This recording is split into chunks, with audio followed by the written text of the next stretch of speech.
Hello, boys and girls. We've brought a special guest. Okay, sorry. Okay, fine. Hello, boys and girls. Kai. We brought a guest. Yes, special guest. For a special announcement for Lagos people. Please. Dinma, what's happening?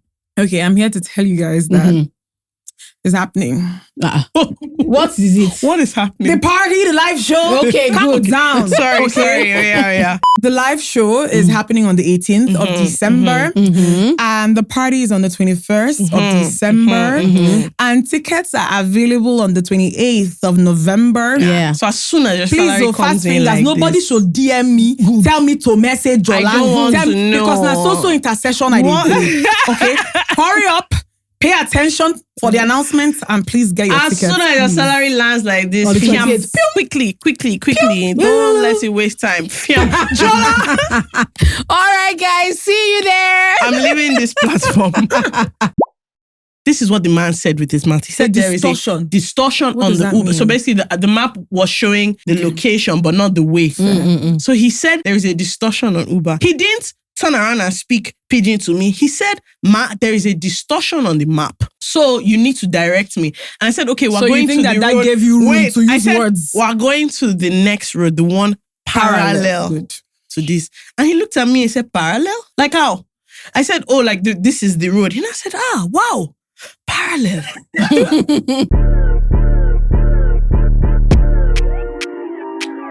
Are you into big boom? Keep telling people you have anxiety issues. It's a lie. You are just wicked and mad. Look, you've done BBL and we're all happy for you. Carry your new bum and go outside. This is the podcast for you. I'm not poor. Are you sure? It's because they are vaping. Now everybody's marrying on time. At your big age. Wait now. Do you know that I don't have clean pants to wear tomorrow? I said what I said. The Unsolicited Opinions podcast starts now. Please, this is a public place. Hi everyone, it's Dinma here. I'm back on ISWIS. And today we discussed a lot of really, really nice things. Like we talked history, talked culture, talked dynamic ladies, relationships, talked moist. I hope you guys enjoy. Hello, boys and girls. Hello, all. We're back. So sorry. I'm not sorry about everything. I'm not sorry. No, it wasn't my fault. You know who to blame? MTN. So if you're looking for a culprit, and then Tinubu, those are the two. Actually, I forgot Sanwo-Olu.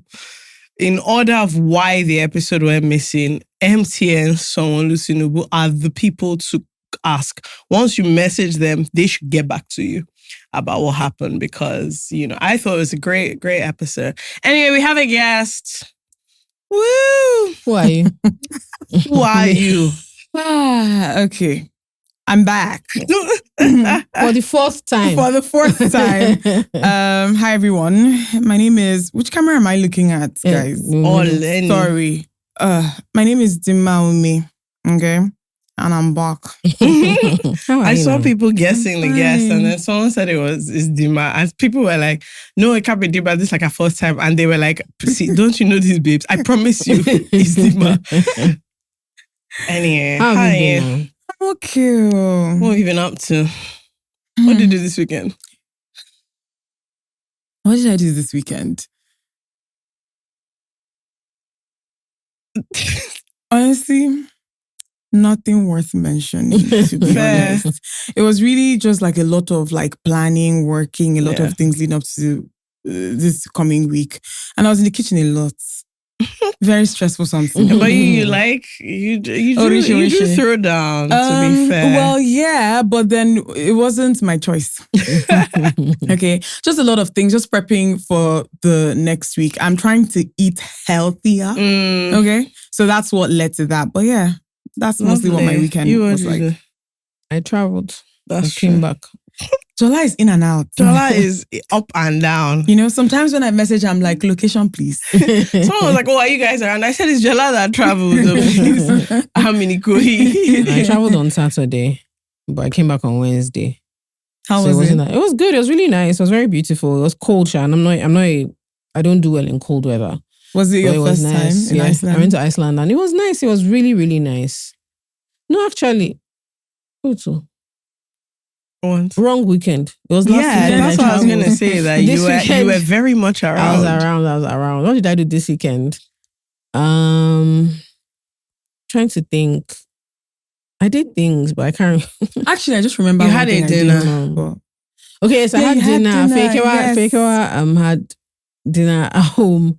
It's so funny because the part of the reason she had the dinner was because her husband has traveled. So she was like, yeah, her friends can come and be making noise in the house, making a lot of noise. That's so funny because I went to not a dinner, but like my husband has left the house. You guys should come round on Sunday as well. Yeah. But the thing is, normally I go there anyway. And Folari and Fikera, they are both tired of me, but they can't really do much because they know me at their gates. So the food looked good. It was really good. So she said that because she runs 2 food businesses, she feels like she cooks a lot for work. And she had gotten overwhelmed, but she actually really likes hosting. Like she takes it. I think you can tell very seriously. Like if Fekewa says, "Oh, come round," like she will make like a proper invite, and there'll be name cards. Like it's not funny. It's not like, oh, just come to the house and it'll be a whole thing. Maybe she's trying out a recipe from some stuff she's experimenting with. So it was really, really nice. But it was so cute because everybody was just like, "Oh, we thought this was just like us coming to."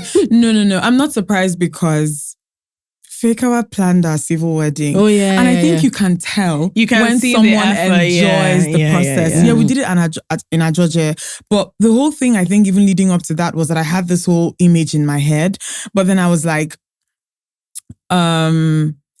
we'll just come. At least the space already is mad. Yeah. But then she started asking me questions about like flowers. Do you want baby breath? Do you want to print this? Then you started realizing that actually. Yes, and you can tell that she's someone that enjoys the process. So I'm not surprised. Sounds like her. So that was really, really nice. And then I was on channels. Yes. Yeah. So the thing is, I've not been on social media. Someone messaged me. I said, sorry, is Jola on channels? I said, I don't get channels like her. They were like channels TV. I said, so I now went. I said, Azal. They sent me a picture. This is Jola. And they were also in a salon. So they were like, wait, Jola is on channels TV. Why? And I was like, I don't know. We're watching her now. What did you go and do there? Actually, wait first. Jola, was it a last minute? Because I insulted. She knows. I was like, Jola, what kind of late announcement is this? I saw it like 44 minutes after I was she like, had why didn't you send us the time or the link so we can tune in? There's no need. I didn't want my friends to see me. I can't lie to you. I barely even told my parents. Why? I only told my mom because she was like, oh, you look so nice. You have makeup on. Why? I was like, shit. What program was this? It was Rubbing Minds. Yeah. So the thing, do you know that they might beat me because I feel like Rubbing Minds has asked me to come on maybe 12 times. You should go once. And the problem is at the time that the topic that is good that I want to go, then I'll be busy or something. Then they will now message me about something. I don't want to talk about this. Yeah. So I went to talk about, in June, I went with Media and Entertainment Hub of CC Hub to New York. And so we were talking just about like storytelling and gender equity. It was work, and gender equity. And so it was actually like work. I think maybe I don't mind people watching me when I'm doing unserious things. But when I'm doing serious things, because my friends who saw the thing on time were messaging me like, I forget that you actually are like a serious person from time to time. My thing is I missed it and it pissed me off. Yeah, because I didn't. And if that person didn't message me, I would not have known. It's like when I go to meetings, so I went to a meeting like on Monday. And so when I was walking, the people was like, oh my God, FK. And then we were having the meeting and then they were like, oh, they want to bring somebody else in. So they now called her to come in. And then, so I started talking and she was just like, oh my God. She said it out loud. And so her guy was like, I don't understand. She said, no, I know her in a different way. Never mind. I was now saying to her that, Joe, this is fake, Emmy. This is a serious Miss Habudu is who we have here. Genuinely. This after the meeting, she said, sure. I said, please, we don't have to talk about this. Just face forward. But fun facts. So because life is so heavy for me right now, I've been doing a lot of side quests. This morning I started my Muay Thai / kickboxing in the dojo. I'm not young. I'm sorry. I'm actually not young. Where did you go to do this? It's in, it's on Awolowo. It's called Rebirth Era. They do jiu-jitsu. A lot of fighting anyway. Really? Yes. That sounds exciting. So when I went there, I was like, so the problem is you have a lot of videos of people like rolling around and really, I said anything. Is that where Morenike does hers? Anything requiring me to touch the ground. You're not interested? I'm not into it. And then I also insisted that they disinfect everywhere before I started. like that. There's one that, I think it's, which one is the one that you lock somebody's head in your thighs? Yeah, so they do it. It's all these. They have MMA, all these things, and I was like, no. So I went for Muay Thai that's the one I want and to kickboxing, and I would love to invite you guys in December to my trial for my yellow belt, which will be. Don't worry, Divine will come and record it. It's in the stadium, actually. Oh Divine will come and record it. Yeah, it's in the stadium. And I must 100 fight. Either Divine or Najite will be there. It's actually in the stadium, and I must win a fight in order to acquire. Can you buy? If Debbie's looking at me, can you buy? She's just like, I don't grab. You give them VDM style, you bite. So biting is not allowed. Mr. Jollof that beat him up. But you guys, so also I saw that video and I thought, look at the leaders of tomorrow. Do you know what made me laugh is that it was the entire thing, because apparently he just said to Mr. Jollof that Shebi, you said you slap me. Oh yeah, slap me. And the guy slapped him 2 times. And you know what's killing me is that it's just that very Nigerian thing of when you think you said, oh, Shebi, you always, and the other person say, I beg, get out. The guy stood on business, man. Mr. Jollof gave him twa. That's so crazy. For the past however many weeks, we have been telling you one thing and one thing only. Nigerian women achieve. As you guys know, the co-founders of Bolden are Nigerian American women who have created fantastic products. Fekemi and I are in love with a number of their products, their eye patches, dark spot fix, their face wash, a number of fantastic products. And I know that some of our Nigerian listeners have been wondering where you can actually find said products. Fekemi, where can they find them? Thank you very much for that question. You can shop Bolden products at MedPlus, Tika 4, Beauty Hut, Nectar Beauty, Cho and Zen in Abuja, and Tulip Body Care in Abuja. If you're outside Nigeria, if you're in the US, you're in Canada, you're in the UK, the rest of Europe, as usual, we are always here being benevolent queens, and we have gotten you a 20% off discount code, which is ISWIS20 to receive 20% off all items on the website. The website is www.boldenusa.com. So please go to it, use our little code, get 20% off. Thank you. Bye. Bye. Well, yeah, boys, so people are like, I can't believe he beat. I said, I will bite.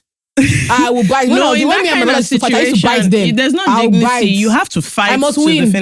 Anyway, so I'm going to be at I'm not going to say the date because people will actually will be there. Yeah. But I'm going to contest for my yellow belt. That's so exciting. So the problem is in the white belt, you can do all these. I was like, can't I do the one where they break all those? Hiya. First of all, they informed me that's taekwondo. That's number one. Wrong sports. And number two, no, in the Muay Thai kickbox, you have to fight and win.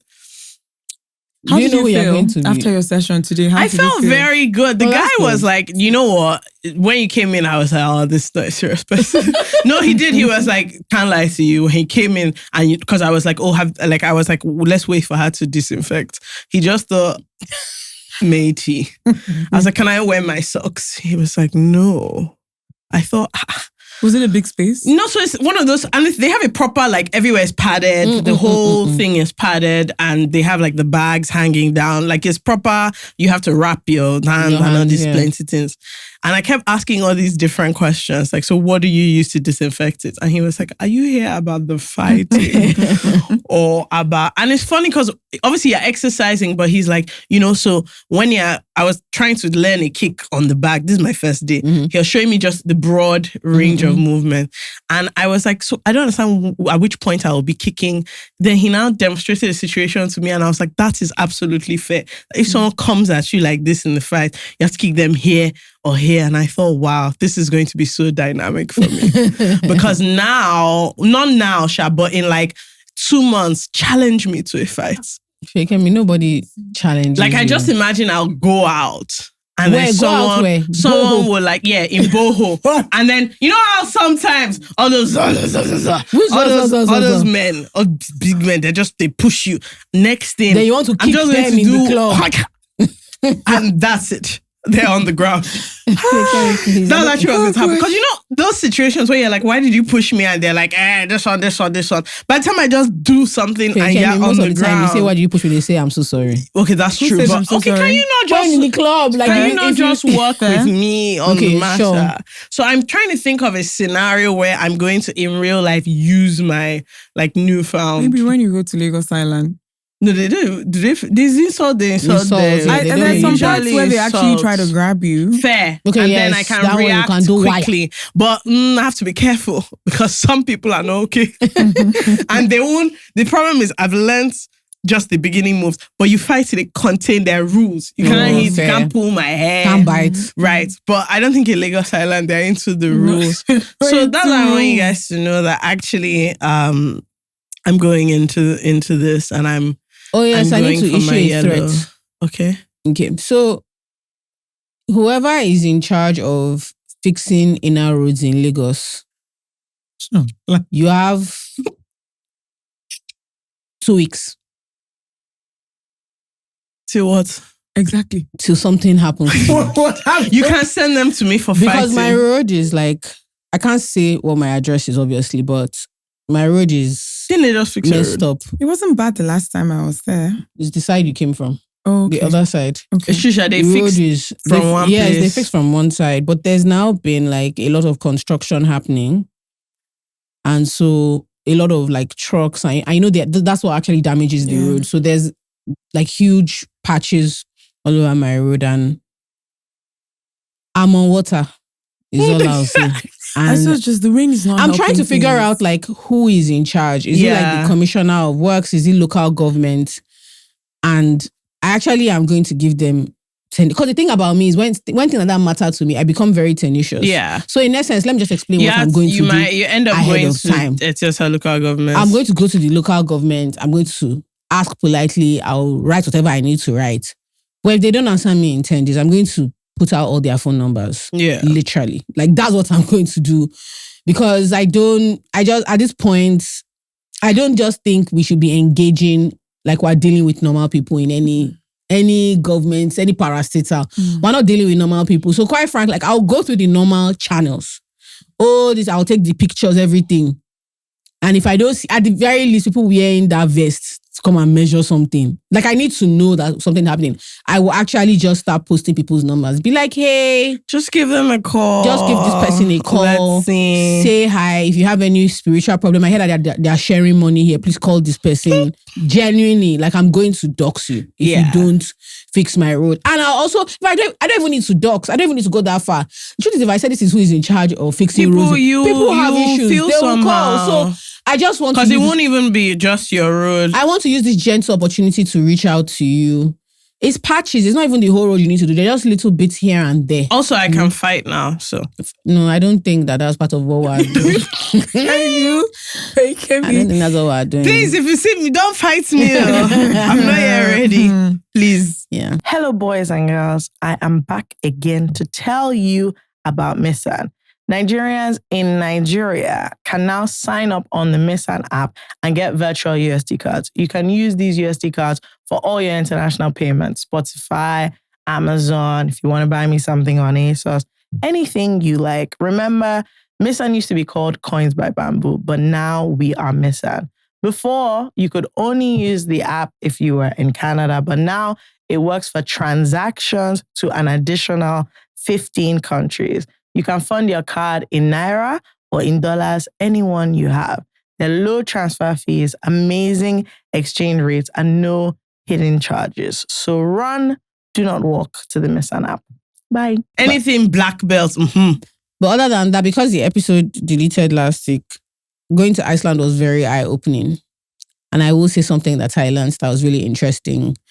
Especially given like this weekend. If you're a woman on social media and you're outspoken in any way, there's experience. A lot of people experience doxing and they experience like the the sort of like philanthropy world talks about it as like digital unsafety, where you are bullied online. And so it's a ton of stuff. Like there was a panel talking about like the case used for AI, but the dangers of AI as well. And one of the things that people are worried about is how like a lot of weird men on the internet are using AI to like undress women, to bully them, to like create like fake scenarios. Yeah, I don't know if you saw this thing about somebody sharing someone's nude, but it wasn't like it wasn't real. Yeah.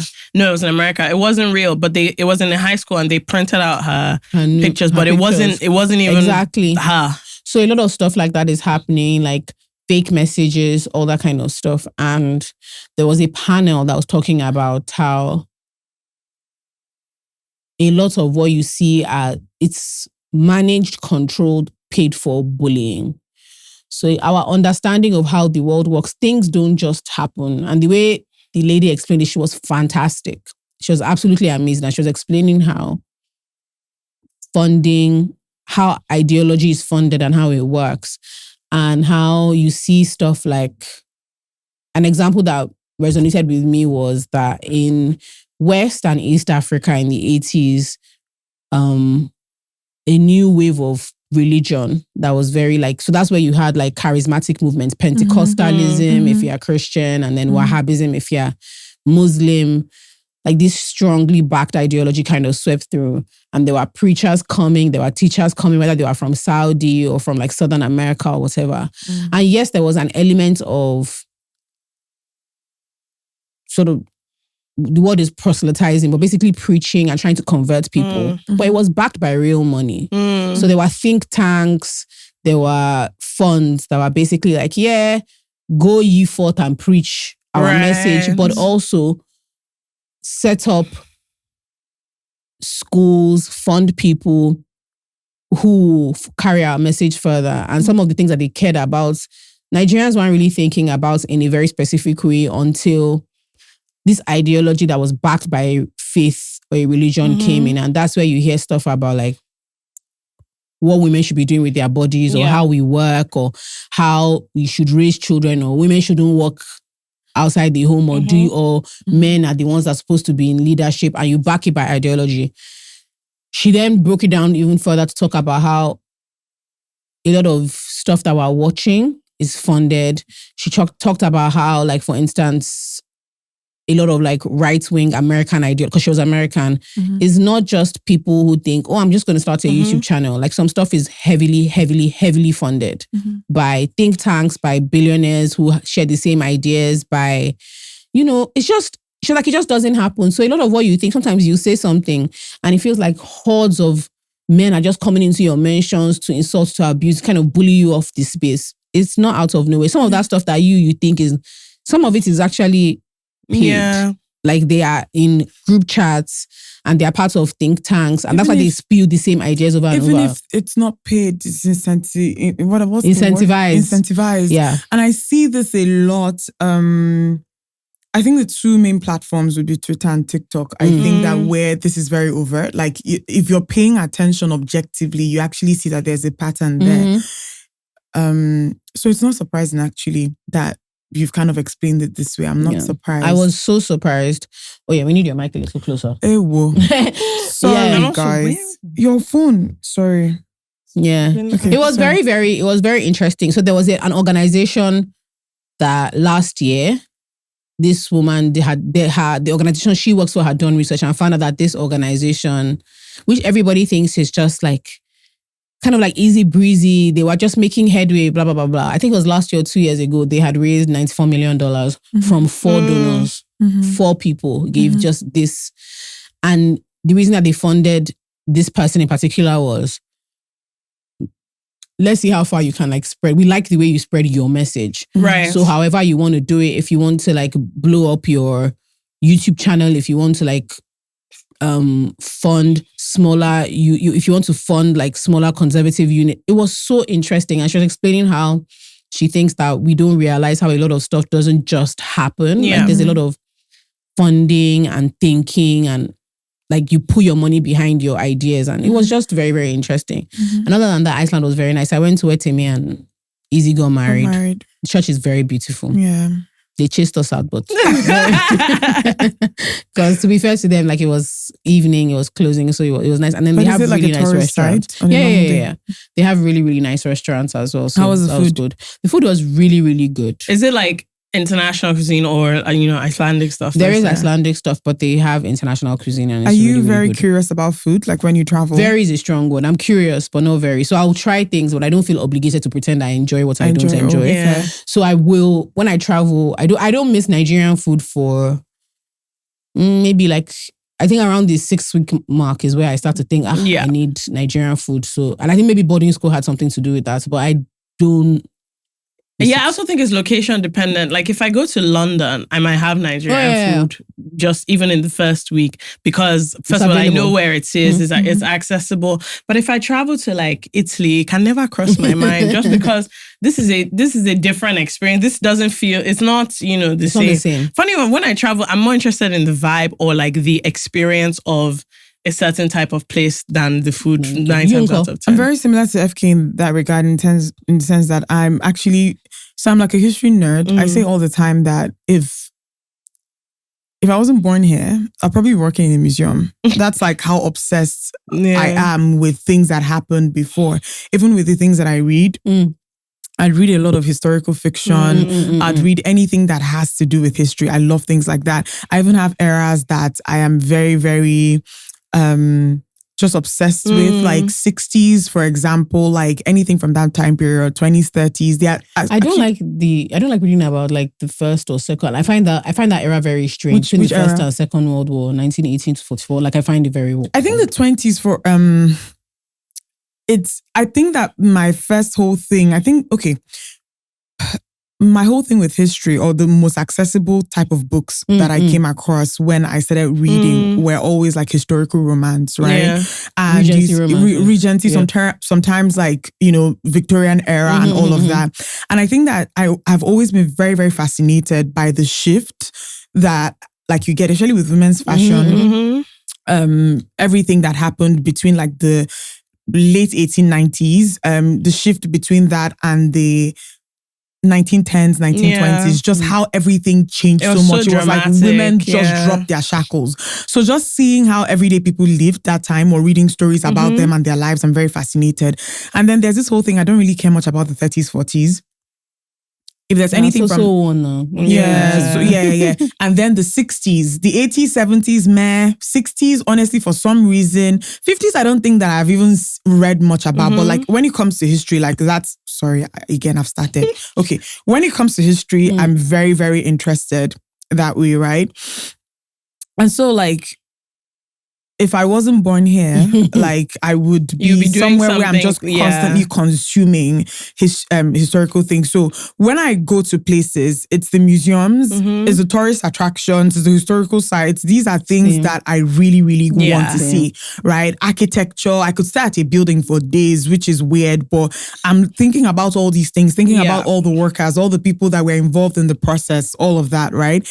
And I'm not really someone who would travel to a place and I'm wondering about like what the party scene is like. I really don't give, like I don't care. Yeah, but you're not a party person. Yeah. I'm not a party person, but then there's food. So when it comes to the food part, we're a bit different in the sense that I could actually be gone for 6 weeks, and if not for my cycle, I wouldn't cleave. Ghana girl It just jumped out. It always happens. If not for my cycle, I wouldn't crave Nigerian food. I just feel like there are certain times in the month that anything that is not Nigerian, it doesn't matter. And it's because of the umami, the flavors that certain Nigerian dishes just give me. They're very comforting, one. But then again, like there's science behind the fact that your body is craving certain things that are in those dishes. So if let's say that I was away and I did not menstruate. I'm so sorry, guys. TMI. I might not think about Nigerian food. I'll just eat whatever is available to me. I see what you mean. Yeah. Also, food has moods. Yeah. So there's like sometimes where maybe someone is eating something and I'm like, this is not the mood for this food. Yeah. Like I can't be eating this right now because I'm not on the same wavelength. But yeah, when I travel, I love a tour. I don't get people that travel, you don't do it. There's nothing I love more than. It depends on the type of tour. Yeah, it has to be an interesting thing. But I always say the best tour I've ever been on in my life is a walking tour of Florence. It was 3.5 hours. I promise you, I had the time of my life. It is everyone that has been, I have said that if you don't even do anything, go. I promise you, apart from wine and other things, this walking tour is actually the best tour. And it's a long walk, but it's so fun and interesting. And the guy, you know when people are just really into things, but not in a weird way. So he's not like a nerd type of guy. He's cool and charismatic and good looking, but he's also deeply into the history. And he knows not the textbook stories, and apparently there's a rumor that this one, all the inner gist. And then we weren't going, I mean, obviously we did big places, but we weren't going to only the popular places. There were all these corner streets and like, this is where this person actually made, the David or whatever. And it was all these little things. I found it so deeply fascinating. And so I always try to do, but many things are not like that. That's the problem. What kind of tours do you not enjoy? Because you said that it depends on the type of tour. Yeah, I don't like strict tours. I don't enjoy the idea of going somewhere and going on a tour where I could have read a book. Yeah. Right. No, I don't. Have you been on a tour in Europe in recent times? No, not recently. You know that things have changed drastically after COVID. Yes. They don't do tour guides anymore. Oh. Yes. You know the way you'd get on the bus and then there's a charismatic guy doing just something very similar. I think it might be social media. No, I did. I'll tell you. Recently, I actually did one. Right? Yeah. And did you do like a group not one? recently, actually, but like in the past year, I did one. And they just give you the earphones. I hate that. No. There's actually That's nothing what they I hate do more now. than that. I hate anything that I see that It's there's just headphones. the earphones. I'm like, It's just the earphones. I don't want this pre-recorded thing. I hate it. And the person I'm partnered with is not really a tour person. You know when you said you did one, the first thing that came to mind was I cannot see that man. I said that's what I was going to say that. I was going to say that. He actually does it because of me though. Like we go and he would do it. But then the thing you can is, see his face. Yeah, because the thing is, most of the time, let me not lie to you guys, right? Before I met him, right, he's actually someone who started traveling way before I did. But his definition of traveling is very, very different. Okay. And I remember like his definition is so different. And I remember like leading up to us getting together, I was doing 2019, like I remember I did so much traveling because of work. Between YouTube and a lot of the brands that I worked with, even leading up to 2021. And he would be like, oh, he's like, he really wants to start traveling like me. So most of the time, Obina will actually orchestrate these trips. But then what he wants to do in them, like most of the time, like he's not a tour person. So I'm the reason why he would do tours now. And so the last few times when we've gone, I remember the first one, I was so excited. This was my birthday in 2023 or so. He was the one, everything about that trip he was like, oh, you have to go. This is what we're doing. Yeah. So we went and I kept on pushing the tour. And then when we got there, they gave us earphones. There's something I hate. And he was like, he doesn't understand. Like, he was like, he doesn't understand why are we using earphones to do the thing. And the thing was paining me because I remember like after his face. You know that kind of thing where you're like, you need to open your mind. You need to go on thoughts. So you would have been on the moral. It's not annoying. They'll just tell you have to select this channel for English, select this channel for French. And he was like, what's going on? And then not be rushing you. Yes. Next, you're still looking at something. He said, next, and you just sometimes move. They'll say because of road construction, we cannot pass through this place. And the thing is still talking because people did not pass the road. And I don't like that. So he wouldn't do those things. It's because of me now that he would do it. And things have really changed because the last 2 times I suggested that we do it, it was earphones. And the last one pissed me off so much. I went to go and ask him, I was like, I don't understand. Nobody is talking on this bus. And they were like, so all these things changed after COVID. They said it was COVID that changed everything. I don't know. Pro tip, personally, Sha, I don't mind a group if it's a small group, but I never do standardized tour. Oh, fair. A tour that has, this is what we say and this is what we do. Fair. Like in the definition, I can never do it. Now that means you end up spending more. But like in Rome, I once I got to Rome, I was like, I need to be in a Fiat. Not even the new Fiat. Wait, FK is so specific. Why a Fiat? I need to show you. I wore a scarf. This was like a whole thing. I was like, I'm going to Rome. I need to be in a Fiat. I need to wear like my little scarf. And the thing is, the Fiat has to be the old school one where you have to wind down the window because that's so it doesn't have like AC or it's not really working well. And the manual thing is like huge here. So it's you. And unfortunately for me, we were now 3 in the car. So it was me, the driver, and like this happened randomly. His friend who was a photographer was like, I'm coming. But he was fun. So 2 of them had gone to take some pictures for somebody. And then he was in the car and he was like, well, I'm here. Do you want to take pictures? I did prep. I'll show you my photo shoots. Yes, I was in. So, but that was the thing I needed because it wasn't. He was like, okay, these are the places we can go to. Like, what kind of tour do you want? Do you want to see like the Colosseum or do you want to like see Rome? I was like, I don't even. I've read about the Colosseum. I don't need it. Show me what's happening in this city. And it was really. We went like an hour over time because everything was just. Good. But it's about having like a really, really good time. I like to try. I like to see things. I mean, I'm also like a city holiday person. Same. Beach max 2 days and I'm like, yes. But that beach, if I'm going to do it, has to be like no work, nothing. I just want to show you that this was how I was making send me an Luca and Nicola. That's a very nice picture. Why did you post that picture? I should, because when I went for lunch. They joined me for the lunch, mind you. Why did you never post it? I want to know that this is such a nice picture. I said, don't you guys have work? It was Sunday now. Yeah. They were like, no, are you having lunch? I was like, yeah. And so we sat down and had lunch. This is after we've been driving up and down inside the Fiat. That's a nice picture. Why did she post Don't mind that. I was in the Fiat. Oh, sorry. Yeah, so that, it has to appear like you guys need to see what we are seeing. So anyway, this was but this is the kind of thing that I was like, I got so much from it that I'm just, now, my friends went to Rome the other day and they were like, oh, what was that tour guide? So the guy messaged me that, no, I like you. He said, because I now told them that, they should also hire the photographer. Which obviously me, I didn't pay for my own. I didn't know how much I was charging them. When I heard, I said, sure. So, but I like that kind of thing where you really get an experience. Now, I have no idea. I mean, the part of Rome that we saw was a party like, so, it's not the standard. Yeah. I did see the Colosseum. I did see, but it was fun and it was interesting for me. Yeah. Anyway. Those are really nice. I think there's a way to expand your mind. Even speaking of, what are they called? Museums. When I went to the Fela exhibition, because it's not even like a Is it the one by EcoBank? The one by EcoBank. I really liked it, but I felt a bit sad because I was thinking, we're lucky in that Fela himself has been so broadly documented all around the world and by so many different historians. And his family has also been very meticulous in how they maintain his legacy, that there's stuff to draw on.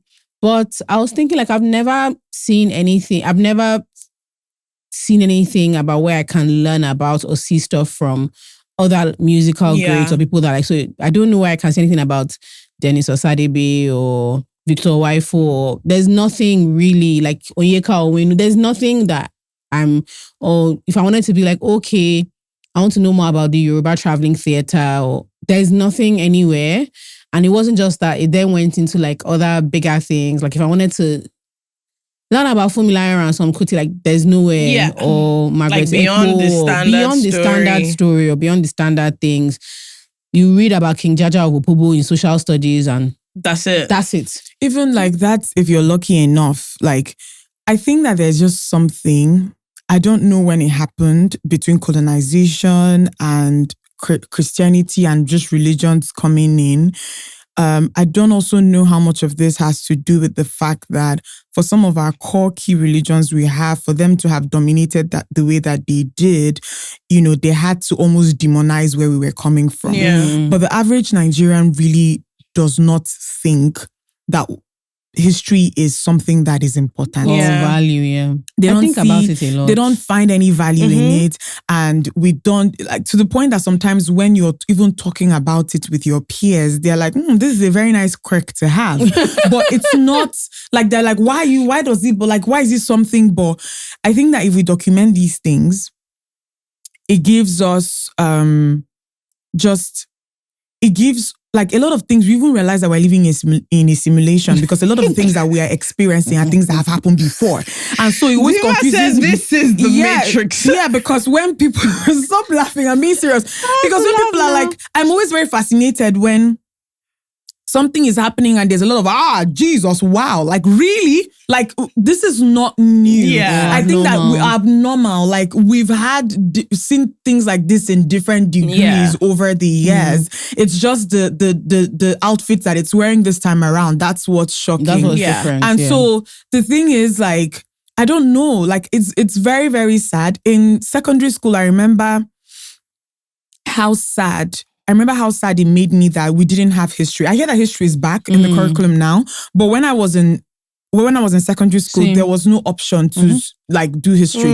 The closest I think that I ever got to it were two key subjects. The first one was fine arts. Yeah. So I remember like my fine arts teacher in JSS3, like very like, and I think it really got intense before junior WAEC at the time. And I remember that for you to talk about like Ibuku and Nok, and some of all these tribes that have artifacts and Ile-Ife and all these things, like you can't really discuss these things or attend to these subjects without bringing history into it. So I lived for those classes. The closest I also got to it in senior secondary was in government, because government also begins to break things down in a certain type of way, just to give you context with a lot of the topics that you guys are talking about. But outside of that, like there was no reference point. I don't know. Yeah. Like I remember like how fascinated I was when I first learned that Margaret Ekpo was from my village. Like when you hear Ekpo is not an Anambra surname, for example. She married someone from the South, but the woman was actually from my village. I had never heard one single person from my village talk about her. They don't even like, no and it's statue, just very like no statue, no nothing, no acknowledgement, nothing. It's really very weird. Somehow. And also, I mean, I was thinking because I studied history in school, but we studied European history. Like we did Cold War, we did Hitler. So, I know so much about that and so little. And I remember being in class and being like, sorry, not that this is bad, World War I, so it's good to know, but are we ever going to like discuss anything and that is close to home? Maybe when you say history, people think of like it as dates, names and numbers, but it's how people lived and why they did the things they did. Yeah. So every time I get really hot in my room, I'm like, this is just because I go on like a very personal rant.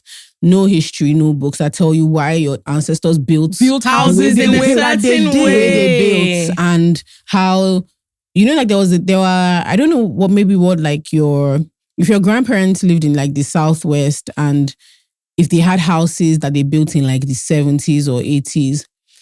There were tons of louvers and there was always cross ventilation. There was, like they would never build a house without cross ventilation. So very, very breeze intentional. is able to move very intentional through the house. The way because they there were no air conditioners at the time. So even lights, natural, like they didn't want to waste too much money on trees electricity. For places to be cool. Yeah. And things like this, your read veranda for socialization. They're parts all that of stuff. like we don't even do verandas of anymore. the Southwest that used to have courtyard, similar to how Indians have courtyard with family compounds. Really? Just all these things that we've just...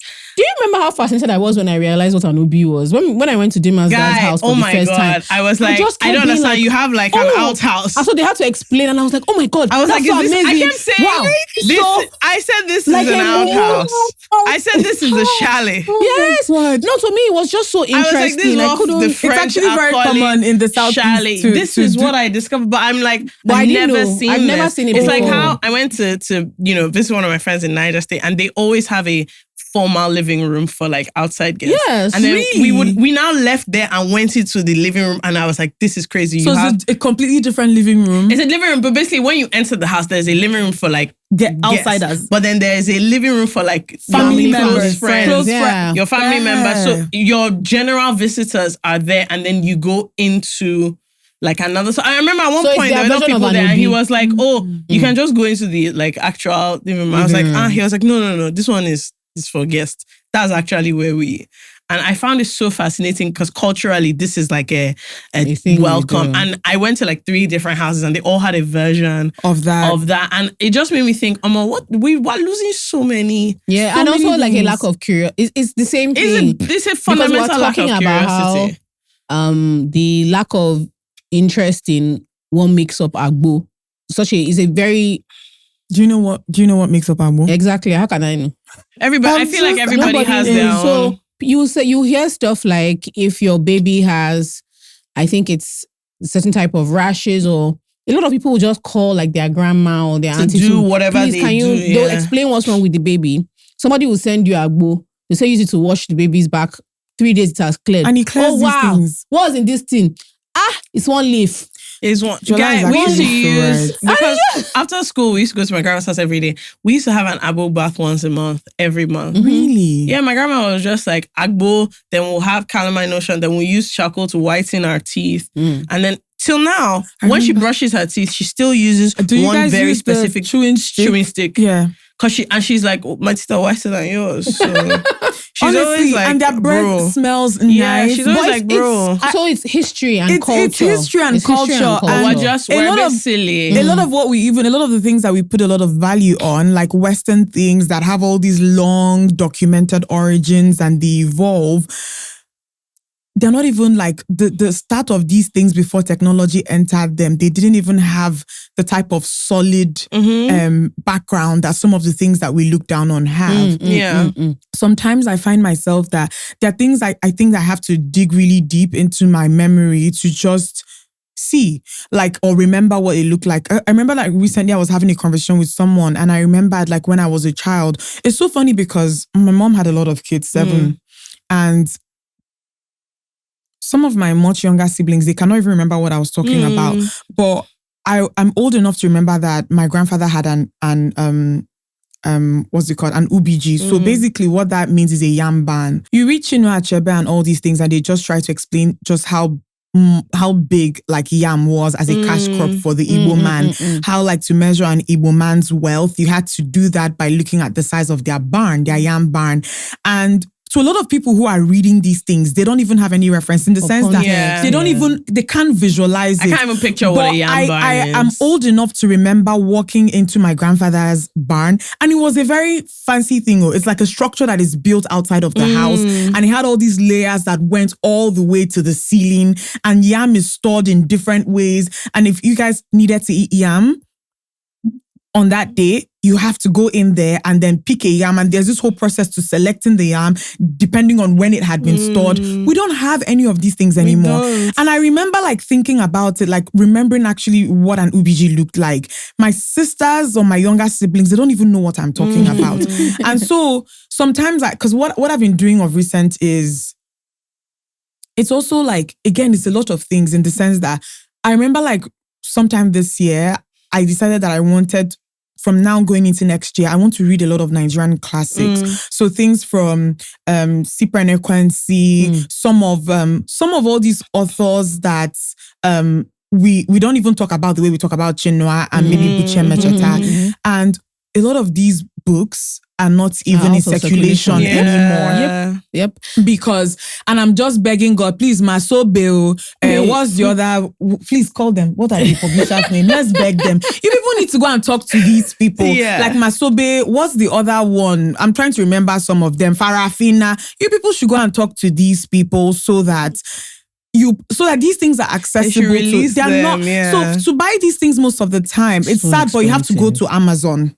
And it's so expensive. And then most of the time it's Penguin. I think that Penguin even has the largest collection right now because a lot of people are not publishing these things. And outside of that, it's just also the fact that they are now very expensive, like Jola is saying. Yeah. And so what I've been doing is that I've even like this year, I've gone and I've bought a lot of books from like some even white authors. There's this book I have, like The Life of the Igbos, one white, I don't even know his name, but it was this white man that lived in the 1800s with some Igbo people in Owerri. Okay. Yeah, and documented a lot of the things and took pictures. Yeah. So I'm buying things like that and I'm reading them. If you're also kind of interested in southeastern, South, some tribes in the South, there's this website that I used to be obsessed with called Uburu. Maybe it will be left in the description box, but they have the largest collection of pictures that they've gotten from different places of pre-colonial architecture, pre-colonial like dressings, explained. It was from this website that I learned that the decoration of houses and a lot of things that pertain to the construction of it historically actually fell on Igbo women and not Igbo men. There were certain aspects of this erecting of the structure that Igbo men handled, but there are certain parts of it that fell heavily on Igbo women. In fact, it was even an offense technically for Igbo men to be found doing those things. Very, very fascinating thing. The reason why they dressed the way that they did, the reason why they wore the things that they did, just a lot of historical things. Go on, I'll share the link with Jola. It's going to be left in the description box. But things like this, I don't know. We don't have them. It's just like sad. I watch so many house and home shows. And I remember there's a show that yesterday I was trying to get my friend to watch it, but they took it off Netflix and it's on the BBC, which you need VPN. It was very long story. Anyway, it's called World's Most Extraordinary Homes. There's a season that is like about mountains and themes. But the second season is glorious because it's different countries. So there's India, there's Israel, and you just start to understand that everything is because of something. Yeah. Everything is because of something. Nothing is random. So the way people, so they went to one particular house so there's a lot of Indian families, even till now. So I have a friend, Anjali, and they're very, very wealthy and they live in a very, very wealthy version of a compound, of a family compound. They have a huge courtyard, but each of the townhouses, in the way people live in townhouse, mini estates, it's just that everybody there is your family. So your patriarch or your matriarch will build this thing. And as all of you marry and whatever, you begin to move into the family and people they take it very seriously. They buy land around. Yeah. But there was a couple of things in all the houses. There were courtyards with trees in the middle and they were just briefly talking about the history. And I remember I just went into looking into it. And there was one other city, they did one city in Jerusalem where you're only allowed to build houses with a particular stone. So it's like a cream colored type of stone. And one of the houses is like, because they couldn't move things because of the heritage area, it's set into the rock. Wow.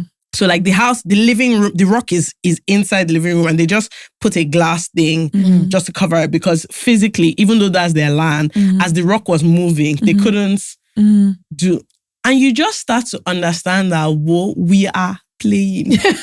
As I was watching it, all I thought was, if it's not POP and LED multicolored, purple, green, blue lights, we've not done ultra luxury. And these houses were not, the houses on this show, none of them are historical artifacts. So these are as in mad houses, but all steeped in, so they had the designers, the architects, the developer come and talk, and all steeped in just, this is the culture of this place. And I just kept thinking, we are moving so far. Yeah, culture and history tell you so many things. It's like how I was who was I talking to yesterday about how I read somewhere a conversation between two people.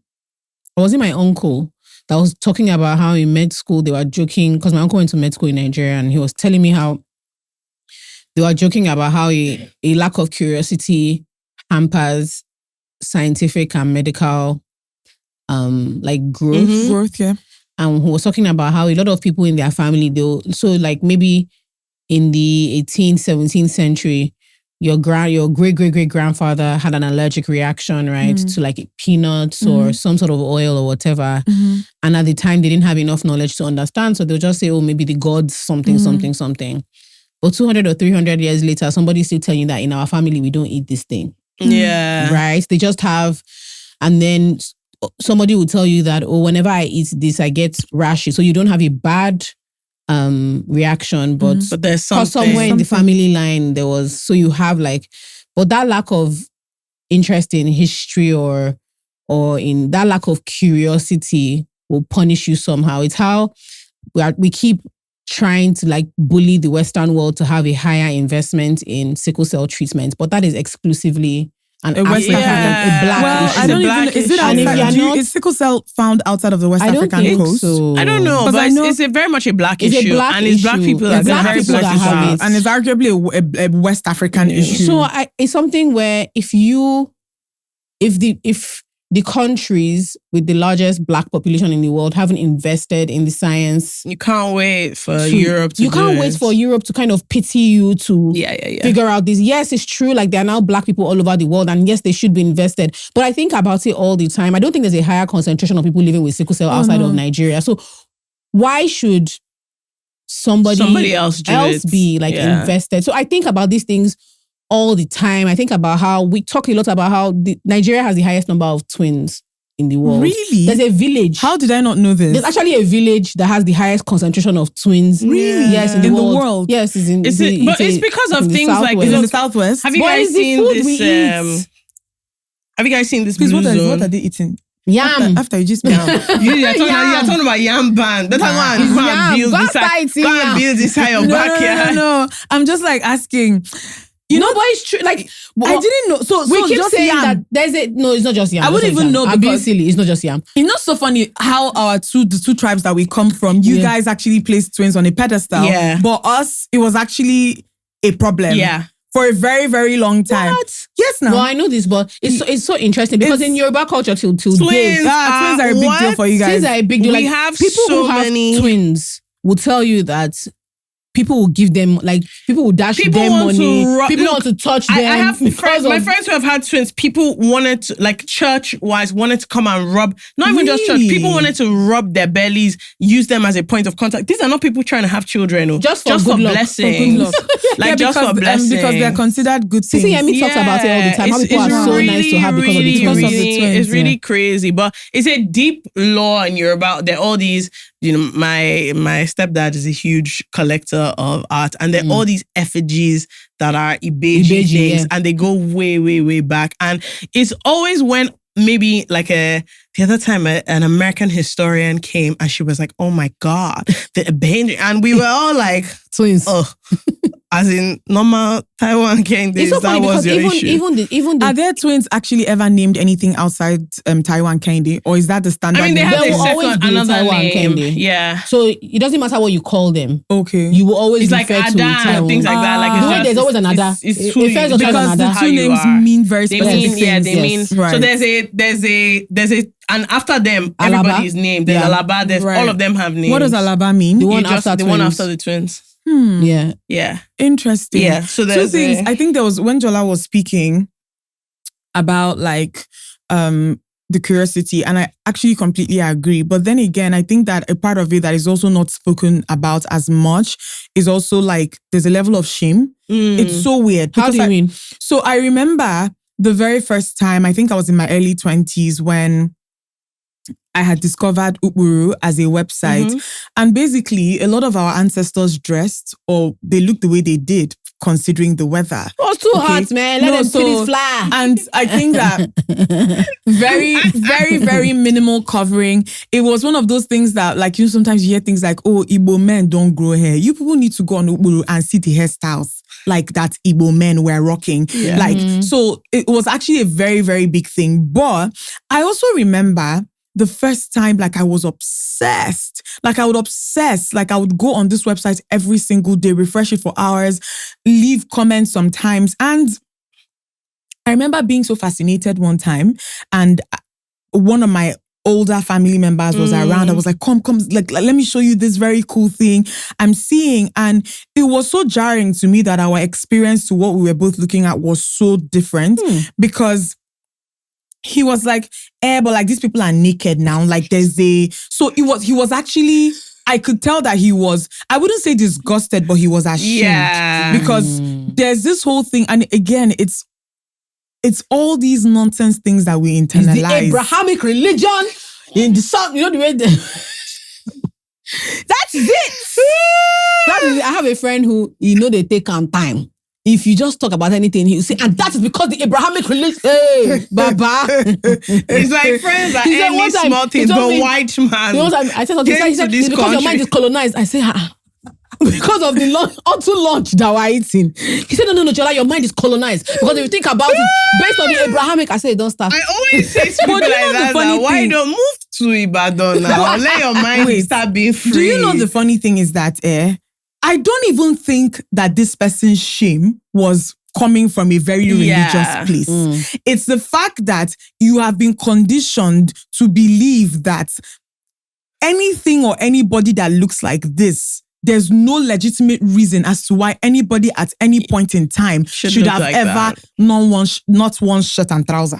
So they can't, like, again, it's lack of curiosity, but then that lack of curiosity, it's like, there's even like you saying that there's a lack, meaning that maybe there's, I don't know, like lack is even used to describe when something is not in abundance. And then there's the absence of curiosity whatsoever, where they don't even touch curiosity at all. They jump straight to shame. Because why is this person not dressed? And also it's a conditioning, because you look at, Greek people in togas, or you look at, Scottish men in kilts, and it doesn't compute the same way. You don't see people anybody, that cold wanted to kill. Anybody. People that cold wanted to kill. What the hell is toga? They are like, I don't understand. Why are you talking about toga?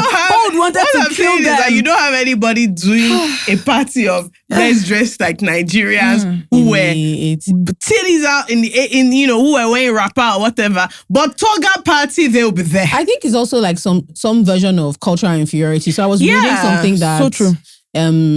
I was reading something somewhere about how this guy was talking about the importance of having a highly developed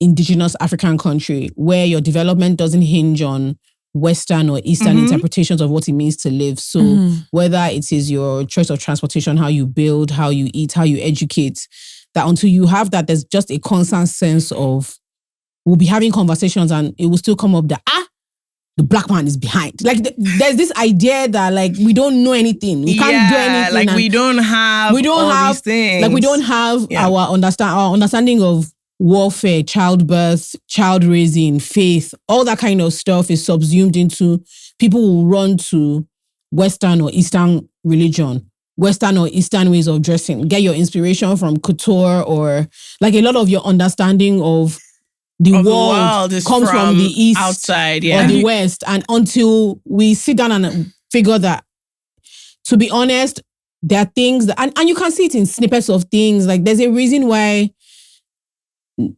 Afrobeats, which I don't like that name, has done so well, right? It's even our fashion, even in terms of the way we dress, because I was just even waiting for you to finish, because I remember having a conversation with someone, again, I'm not calling any country, so please everybody should calm down. But I remember having a conversation with someone from Southern Africa, because I feel like Europeans sometimes we actually do not even understand that there's a level of privilege that came with Europeans actually coming and running away.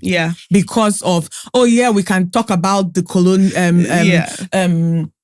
the independence movement and all of that, but mosquito and heat chased them away. There are people that lived in situations or that live in climates on this continent where the climate was just much milder. Okay, was a little bit more, it was just easier for them to settle into those places. And I think that we take for granted the fact that we lived or we found ourselves in parts of the world where we are given the freedom to express. And I remember I was having this conversation. I was like I love and I admire like Nigerian fashion. This person was trying to explain, and also just saying that what we have now is an evolution of something. Like we started from somewhere, but we were able to express and then evolve into what the continent is appreciating at the moment, right?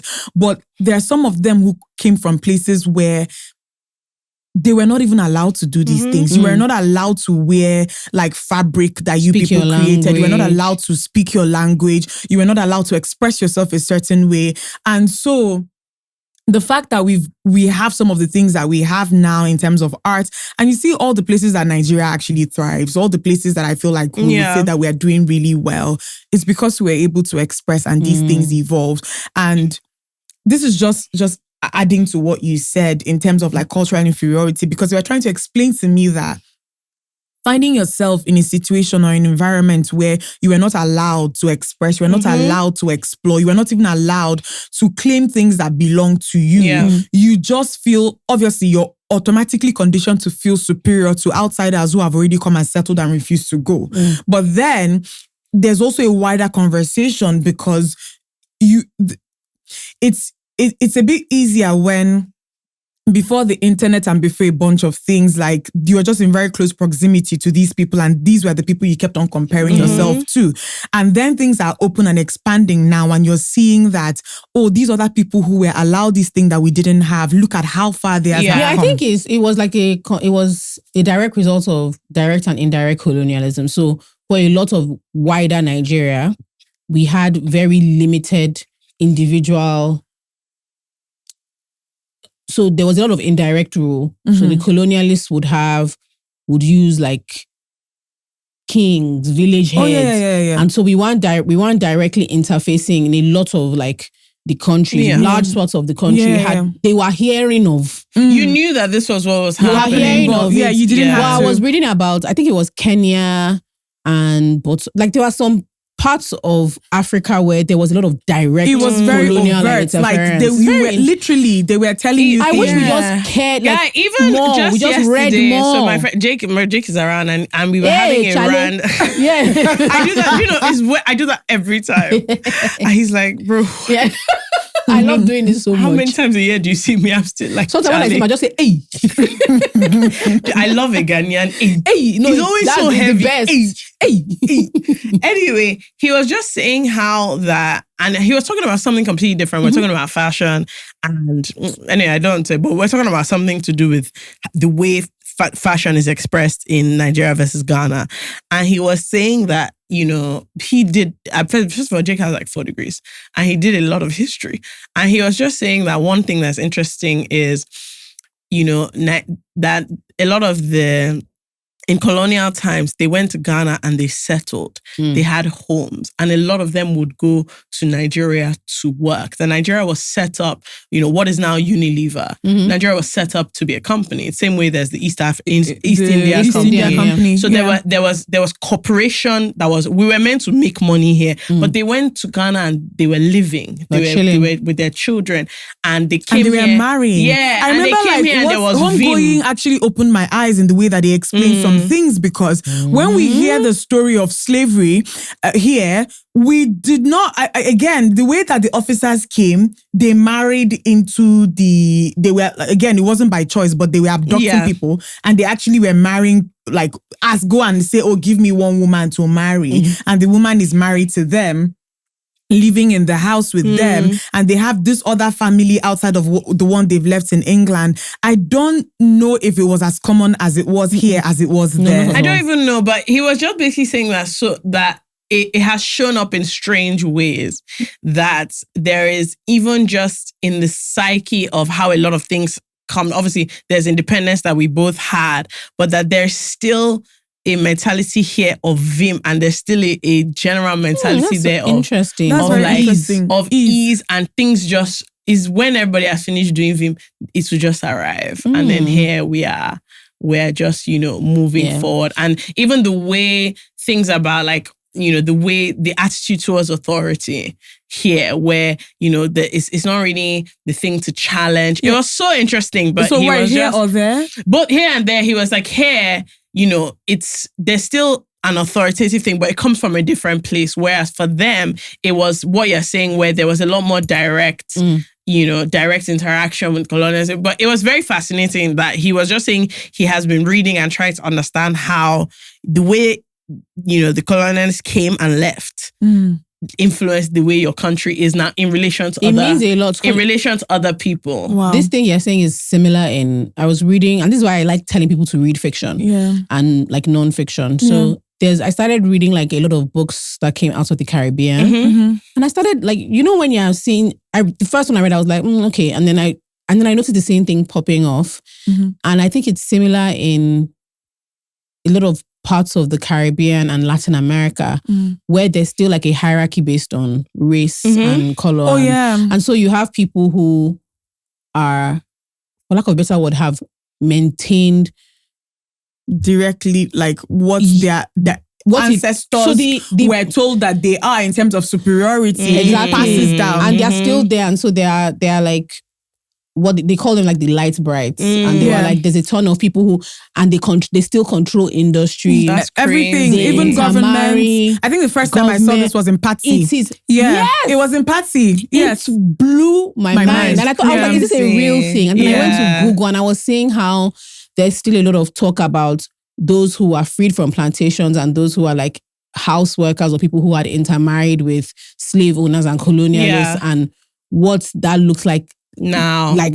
So you have people who are in authority who you can tell like their phenotype, you can tell that these people have someone mixed up there and they have the huge big homes and they own the resorts. And it was... Let me tell you something that Westerners were so good at.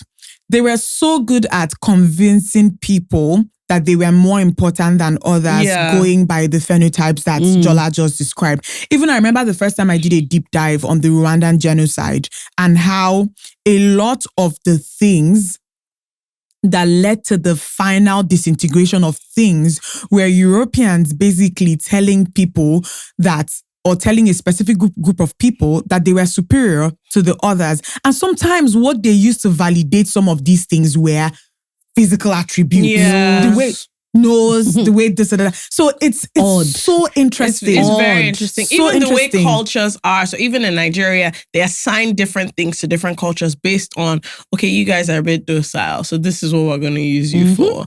You guys, you talk too much, so this is what we're going to use you for. You people, no. So in different, and it's just so interesting because I'm like, you guys, you have to understand that these are people who will sit down in a room and plan.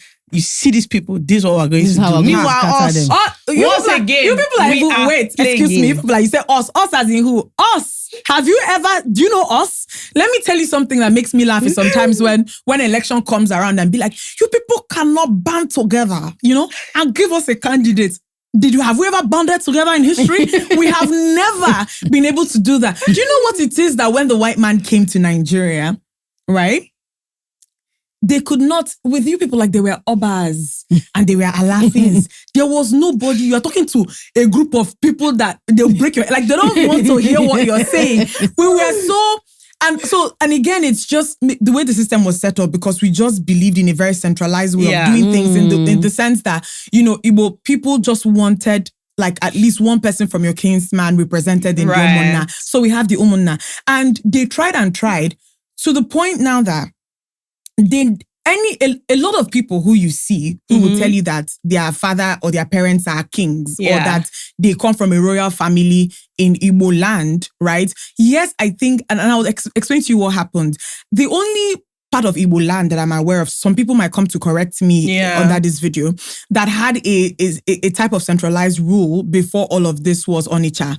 And I think that maybe Onitsha's own was also like a lot of like Igbo people who were on the fringe or the outskirts of like what you would call the Igbo boundary, they tend to have been exposed to cultures of people, that are different. So Onitsha is just like, is this okay? Because I'm about to talk about something. Please. Okay, so it's just like how people would say that Onitsha and Asaba culture is so similar. They are very, very, very similar. They have very similar traditions. The How far are they from each other? So it's just the River Niger that separates them. That is Yoruba people and Ijaw people. Yeah, that is literally Asaba people. So when this whole fight about Igbo Delta starts and that, like, they are Igbo Delta, Asaba people in Delta states, they are so similar to Onitsha people. They even speak the same dialect. Like they speak the same way. And I remember like when my grandma before she died told me that.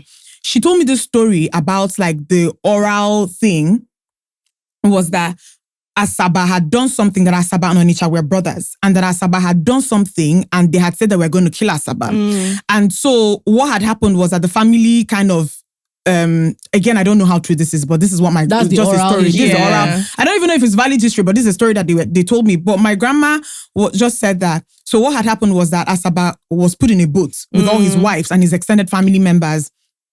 And he was given this lamp. You know, they have this lamp that they have like palm kernel things that burn it. And he was told that they should just go. That when they get off the water, wherever the light goes off, they should break the calabash there and settle. So basically, if you actually look at it in a very logical way, it means that Asaba didn't go far. They literally just crossed the water. And because they are very, very, very similar. This is the oral history. So Onitsha is the only place where I would say they had centralized or central rule. Now, the rest of mainland Igbo people, they didn't really. So a lot of people who you see that and say that they're descendants of royal families, it came about two ways. And I think this was also kind of explained a bit by Chinua in Things Fall Apart. The white man found it so difficult that they had to create warrant chiefs. Yes. So they created warrant chiefs and just came and said, okay, you people, you're a king of this place. Yeah. And that's how a lot of it came about. And they just made them kings over different situations.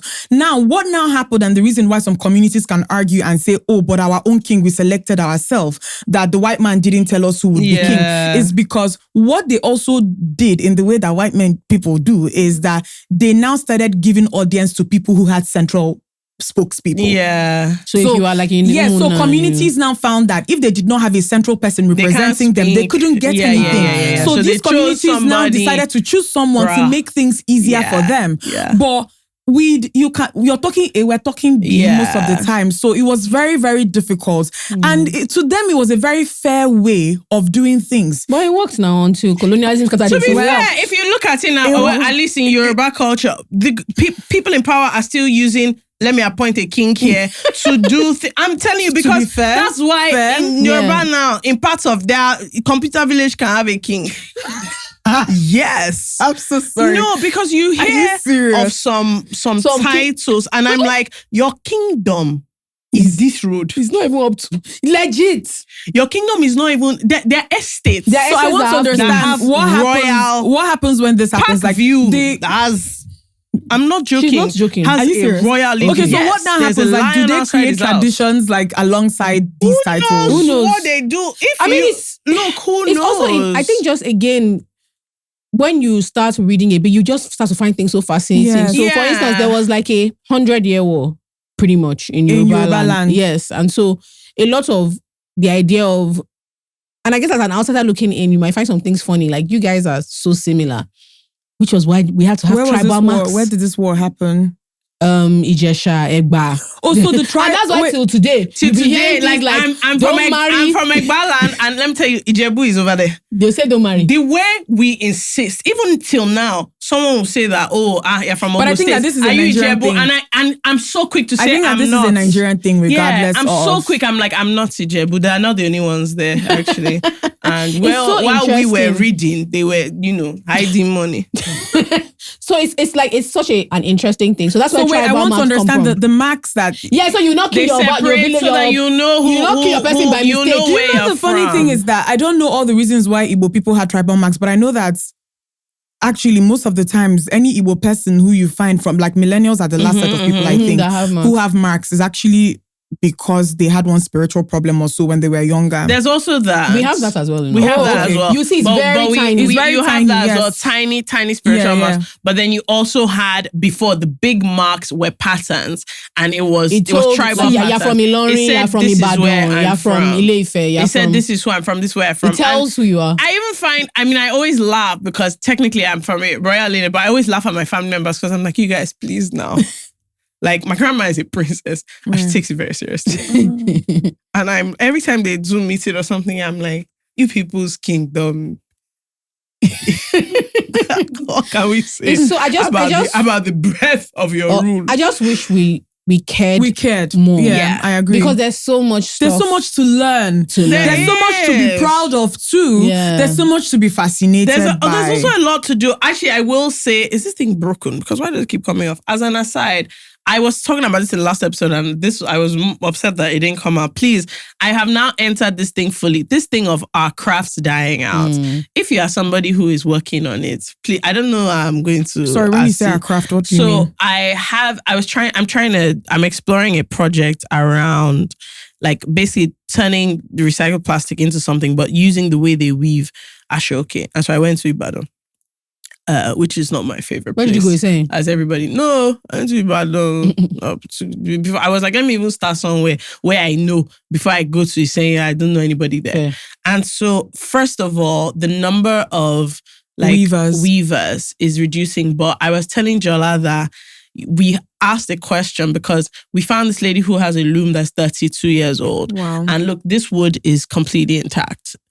And when I say this, she puts it in a room where there are these old school louvers. She lives in a proper compound. There are old school louvers. There's no light. There's lights. There's no AC, no fan. The door like opens onto the street. So it's not as if it has been cared for in a way where, you know, the conditions are, you know, for the wood. This is proper craftsmanship and they were explaining that. So she was saying that, we can use her loom to practice, but that if she has her own normal ashoke job, she'll have to do it. And then we now said, okay, but she was like, but she can train someone or whatever. We now said, okay, like just in case we would train someone or what have you, where can we get people to train? No, where can we get the loom? Next thing, it's a serious thing of connection. Because they're all so much older that, like, one person was telling us his son can do it, but he moved to America and he's not going to tell his son to come back from America too. Or that one guy, he trained 2 of his daughters, but now they live in Lagos and they work in offices. And so they're not really going to come back from their, like, proper jobs to do loom making. But he was like, he can connect me with them. And then what can happen is they can tell a carpenter what to do. Right. In Lagos. And I've yet to message the babe, but I'm actually going to message her, but I'm very curious to see what she has to say. But they were just, and then another lady who had made a bunch of looms like earlier in the year, she made like 50. The guy passed away. Now his nephew that he claims that he trained, she now showed us the loom that one made. It was not even connecting. The whole thing was shaking when they were doing it. So she was like, it seems like it's just wood. It seems very straightforward, but the craft of doing it. And I just kept thinking, one guy came and he had someone who could make the loom, but we couldn't talk to the person. We had to go through him. He was like, he will go there. He knows the guy's son or nephew. I don't remember now. And then he has to talk to that one, but we can't even know where it is. And I just kept thinking, and that's how we got into a whole conversation about like freehand adire. You know, people are now using the stamps, but there was a whole skill set in being able to do the designs for the dyeing freehand.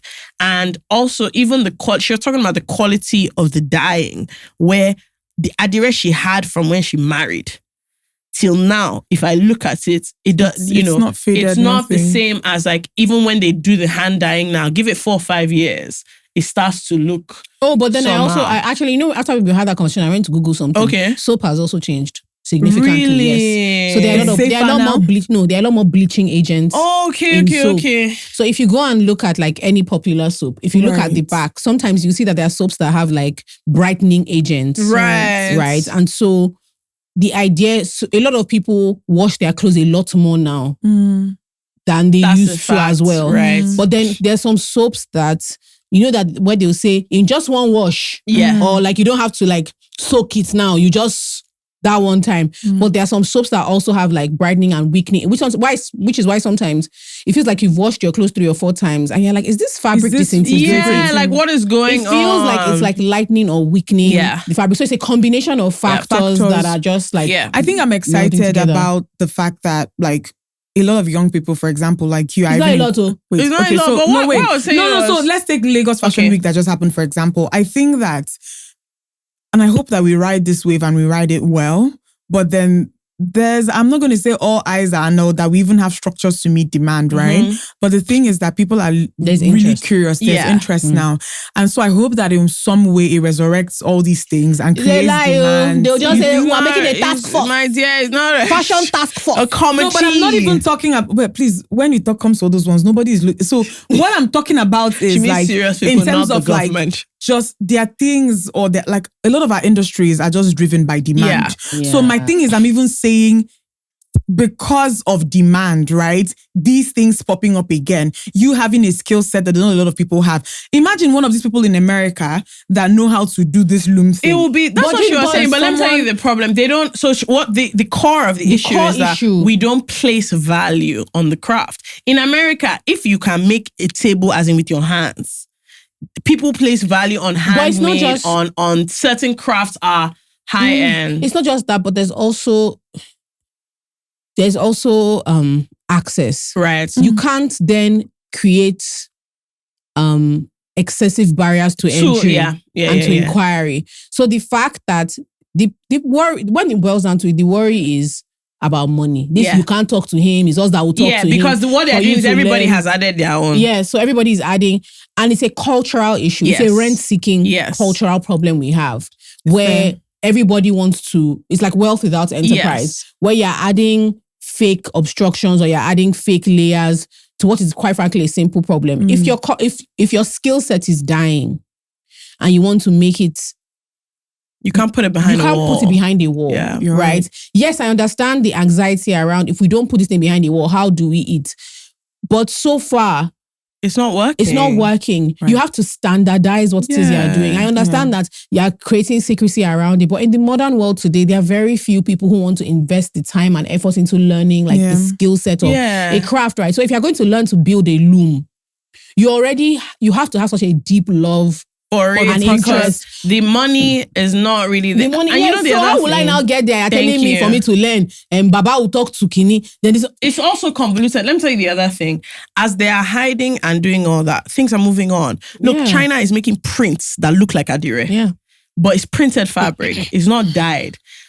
I'm talking so far about China. There's Sego Gele in the market, SEGO. And I remember somebody brought it to my grandma and we all laughed because we were like, first of all, the actual Sego Gele, there's no name on it. So the actual Sego Gele, is it woven? No, it's the mask. Okay, it's the mask. But like, it doesn't have a logo on it. There's no, the Sego, what I was explaining to them was this Sego Gele you've bought is from China. Right. The Sego Gele is in Yaba. Yeah. You know, that's where you can buy it. But the point was, even in this scenario that I'm talking about, it is because that is also behind a wall. Now, the thing is, it is proliferating regardless. Right.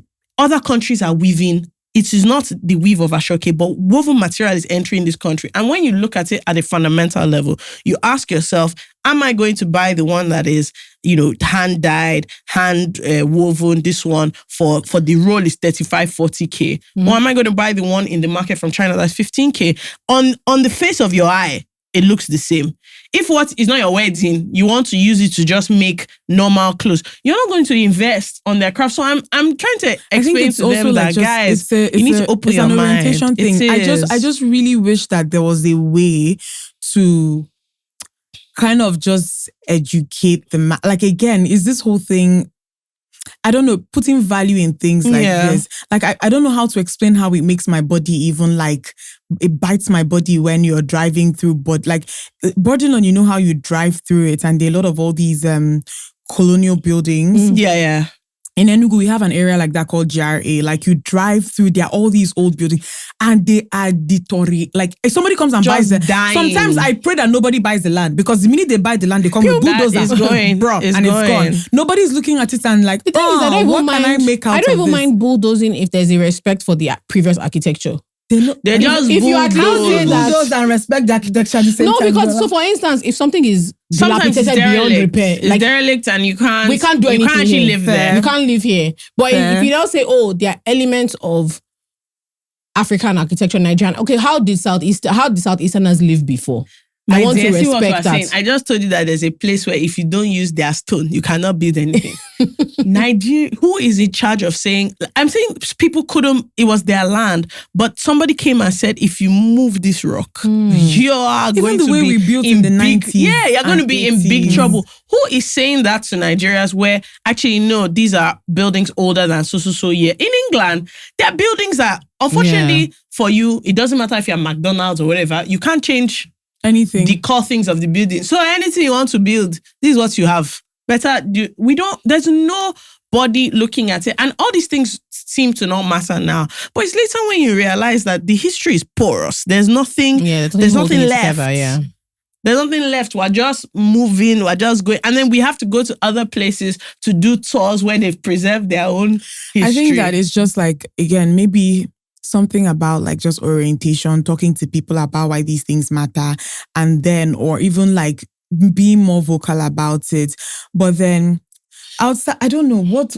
Let me not lie to you. This all boils down to the Abrahamic. No, I'm just joking. I think a big part of. We're not serious. Big part of our culture. Because I'm actually thinking, what can we do? A big part of our culture and history is simply missing because history is fundamentally unkind in that it is supposed to be an honest retelling of the past. And if you think about our history, but even if it's not, if you think about a lot of what our history has been post-independent, the reticence to lay emphasis on history is because of who will be ashamed of when your history is written, right? So if 60 odd years ago, you are, a young general or brigadier that killed hundreds of people in a civil war, it is not in my best interest. For history to be popular now I'm now running for things. Or if I was... Because history books are not just about like the far past. I mean, Malala is in history books. She's 28 years old, right? History is about somebody that's, stole from B&Q, they wanted to arrest him, he ran to Nigeria, he became a governor. That is history, right? History is not just, or people who are very proud of the fact that their surname is, in the Nigerian context, old. But the full story of who this father or grandfather was is a lot more complex, right? Like, even when we talk about Fela, for instance, we kind of brush over. One of the things I was quite proud of when I went to see the exhibition was that they talked about how, there were 16-year-old girls. Yeah, like some things were not adding up. Some things were not okay. But there's this thing of where Nigerians don't want to, if the person who makes the rules can be punished by the rules or will confront a story that they've retold, it is very unlikely for us to be able to get like an adequate retelling. And also like, because we're just, quite frankly, we're quite a poor country. We've gone through like a series of harsh and difficult times. People just feel like there's no importance at the moment. People are trying to survive. Like, why are we having this discussion? You know that this is so true. And this is the reason why, like, I feel like older people who survived the war, like my grandmother now, people can be fighting and be saying, I remember during ENSA, some of us were so fascinated about the fact that we are making noise because they're like, you people did not live through a war. Yeah. If you people actually lived through a war, and that's why I'm agreeing with you in the sense that there's so much effort most of the time put into preserving things as they are, just so that we get by. Yeah. Like you just don't want chaos, right? Yeah. And so if we can my grandparents, especially from my maternal side, I've told the story. Like my grandmother would tell me of how she trekked from Port Harcourt back to Imo State, pregnant with my mom during the war. Like she walked, right? Yes. Because she said that just before Port Harcourt fell, that she had heard that Kwashiorkor was killing people in the village. So she had gone to farm salt. That's how she described it.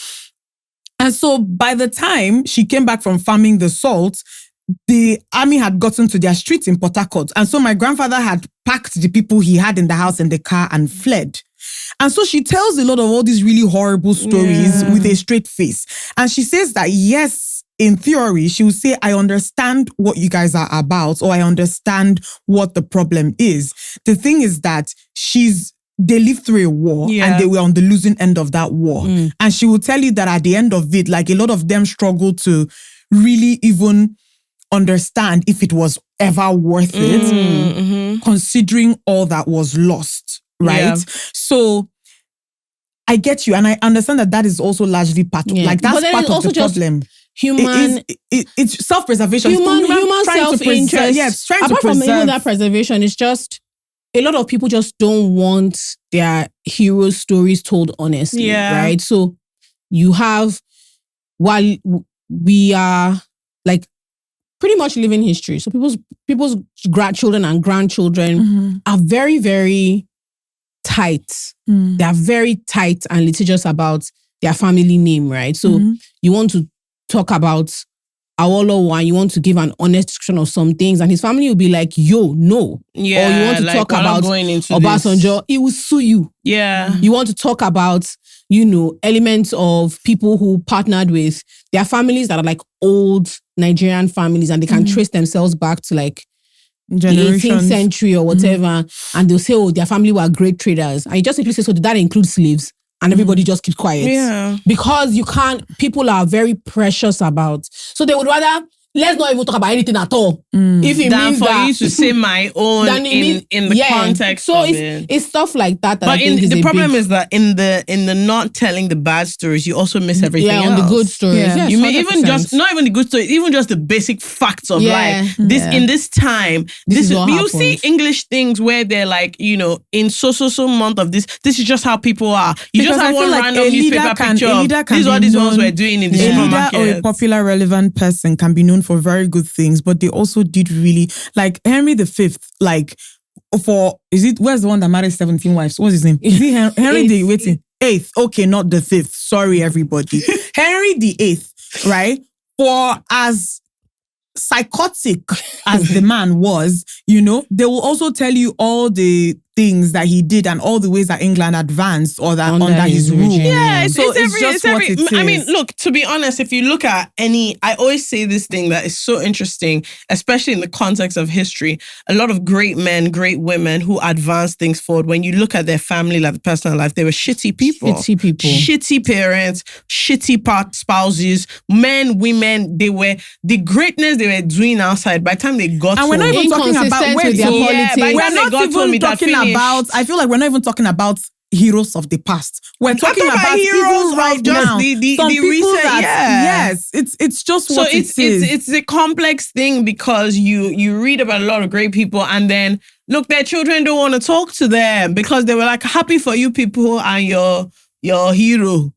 As for my father, a useless man. So it's just I find those things so ironic because I'm just like, well, everybody, it's not a full picture, but it's okay for that to be the case. We're just moving. But the thing is that we also live in a society blindly. where, and I feel like this even just goes beyond, us even describing it in the context of these great men. Like we live in a society where you go to vex for you and your papa go to have problem. You go to vex. They will tell you, oh, don't really have problem with him. It's not even like they are telling you, oh.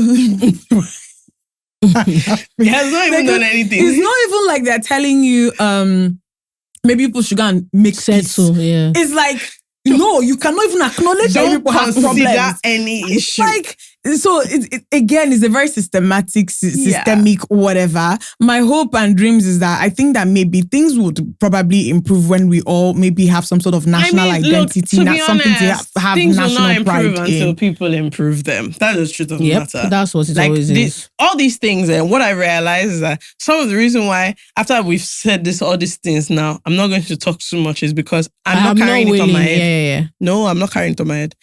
All this history issue, I'm not the one to carry it on my head. So I look to others. I can only give my 2 cents, which I've given now. So you take that and you be inspired and you go and do something. The one I'm facing loom issue. Okay. The issue of the loom, I faced it. That is what I can do for now. Anybody that wants to face somebody can take Adire Dine. Someone can take music history. Everybody should take somebody can take architectural history. Everybody should take their own section of the issue and face it. So sometimes I'm like, I can't talk too much because I'm not gonna do a damn thing in this context. Loom issue, now I've looked into it. So if you're interested in the issue of the loom, do contact me. FK. Please. It's really bothering me a lot because I'm like, what sort of rubbish is this? This thing cannot be this difficult to move forward. But there's a lot of stuff like this that I just fear we're losing so many. We're losing recipes like crazy. And everything is things are slowly dying out and nobody's paying attention to a point where I don't know what we're going to have left. Like in terms of traditional craft history. We're just moving ahead blindly in life. Please, someone being interested in where they come from, their roots, it's all demonic. It's not demonic. Like, It's not demonic, I beg. Especially all those of you that carry all these things in your heads. You know what It's I not laugh? I demonic. laugh about people who will go to church and then know, you've seen Thor. You've seen, you know about the God of Thunder, you know about Loki, but then the minute somebody talks about Batala, all of a sudden, Yemoja, all of a sudden, some people can tell you god everything of about that whole, and I'm like Tonko, because they know all the gods and all their powers and that whole I don't know. I bought a book on Nordic because that's what I'm like, Nordic all the mythology and the story. Mythology. Is it called, what is it? What's the word, Jola? Is it Panet? What do you call Pantheon? Yeah. Good. That's what I'm saying. They know all the from Venus. They know Zeus. All of them. They know their shrines. They know their powers. They know the kind of people that Venus worship and Hercules for ages.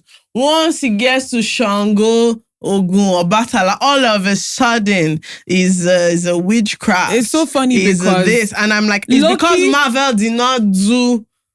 Ogu kill your papa in the universe. Makes me laugh is that's the issue. Loki, the god or what he represents in the Greek mythology is literally the same thing as Ekwensu. Yeah, they all have the same. They are one and the same. Loki and Ekwensu are one and the same. But it's so interesting how. When you say Ekwensu, I even remember one time I was listening to this Ashake song, and Ashake kept on saying Ekwensu. At the point I had to ask, what the hell was this guy talking about before? Let me know what I'm singing. Yeah. But then when you hear Ekwensu, because Ekwensu is now what the devil or Satan came to become here. So this is just a trickster. And I'm sure that you guys also have tricksters. Do you remember people have tricksters? So issue is actually not... So the issue is the same thing. Yes. It's meant to be the trickster. So what is the devil? What is the devil in Yoruba? Okay. It's the same thing that's happened, this issue. But if you look at the stories, if you listen to anybody that worships a fire, whatever, when they tell the story, and some of those stories, and I'm like, what you are describing here is African magic. Because there's one story of, please forgive me if I've misused this, one of the female gods. She literally, there's Obatala there and there's somebody else there. And there's a thing where she ties one of them by the back. And I just thought, this is a telenova now. Yeah. One is running here, one is... And so, it's because we've been inundated from when we were young, from Hercules to... So those things are familiar and they're okay. There's nobody telling you that I think that's also captured people the way they captured us. Yeah. So to get people to be the way they got us to be at the beginning, you have to really... demonize so many things, and I feel like that is what and I'm like, until is. we start to see those things in the form of content that they have democratized the Greek gods into, we're going to constantly have this problem of, it's devilish witchcraft because it's our own. But the people that decided that, you know what, we're going to make a whole section of content and television about this thing, where from when you are young to when you are old, in different formats every time, you're seeing the gods where now so cool. It's just normal, it's just a story, the story, you read the books, everything is fine, everything is cool, all of them have big muscles, they're all good looking, everything is okay. And I'm like, I also just this because they had people. Nobody is here saying that we worship devil, okay? But my thing is, I'm just trying to... Feminists, we already worship devil. Don't worry, forget about it, man. Children of disobedience. Forget about it. What we are just trying to say is, please open your mind and be curious. Everything is not demonic. Up Femco, so don't worry yourself. Children of disobedience. I just feel like everybody has to clarify everything these days. Thing, and in the beginning of the internet, it wasn't like this. You always have to...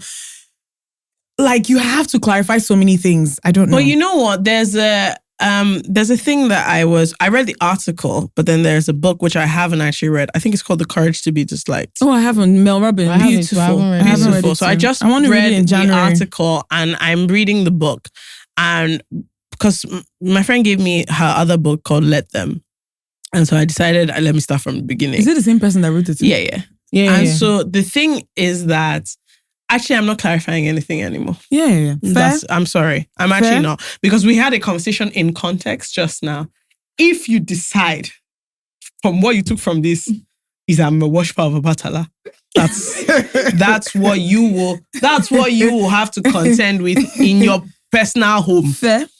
Me, that is it. Because the clarification is actually too much. It's too much. Yeah. it's so. Do you know the level to which we'll start clarifying many things now? So I'm not into it anymore. I just feel like if you don't want to listen in context and kind of just be normal, the truth is that a lot of the people that we also see on social media now are not even able to grasp what context. Because I remember I was talking to Fejiro like recently, and I was telling her that she's good. I was talking to her recently, and I was just saying that sometimes you go to the comment section, you come on the post and people are fighting. And the fight is so deep. And it starts from the person who say this, the person will repeat and that thing again. And out of curiosity, you go and you click on the profiles of this.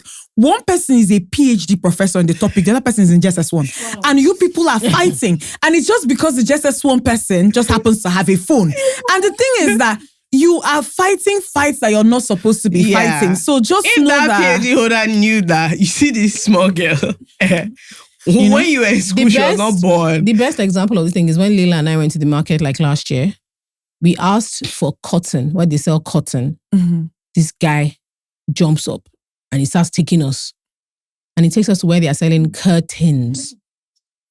And so when we left the market... if you people spoke the Queen's English, would that have happened? Wait.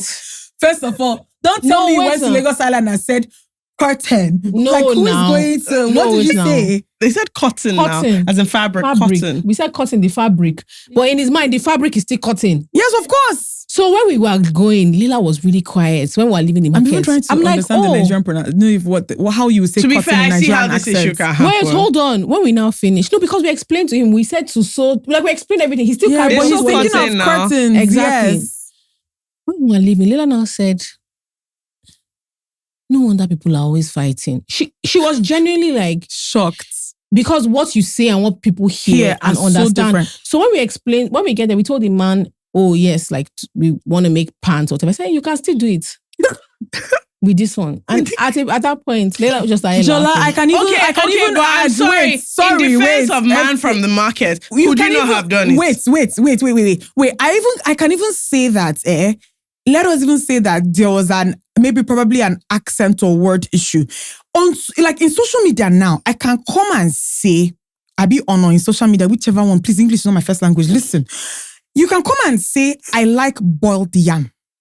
Somebody will come from nowhere and say, so people, those of us that like fried yam are foolish. I don't blame you. And then I will just come in. That means you hate plantain.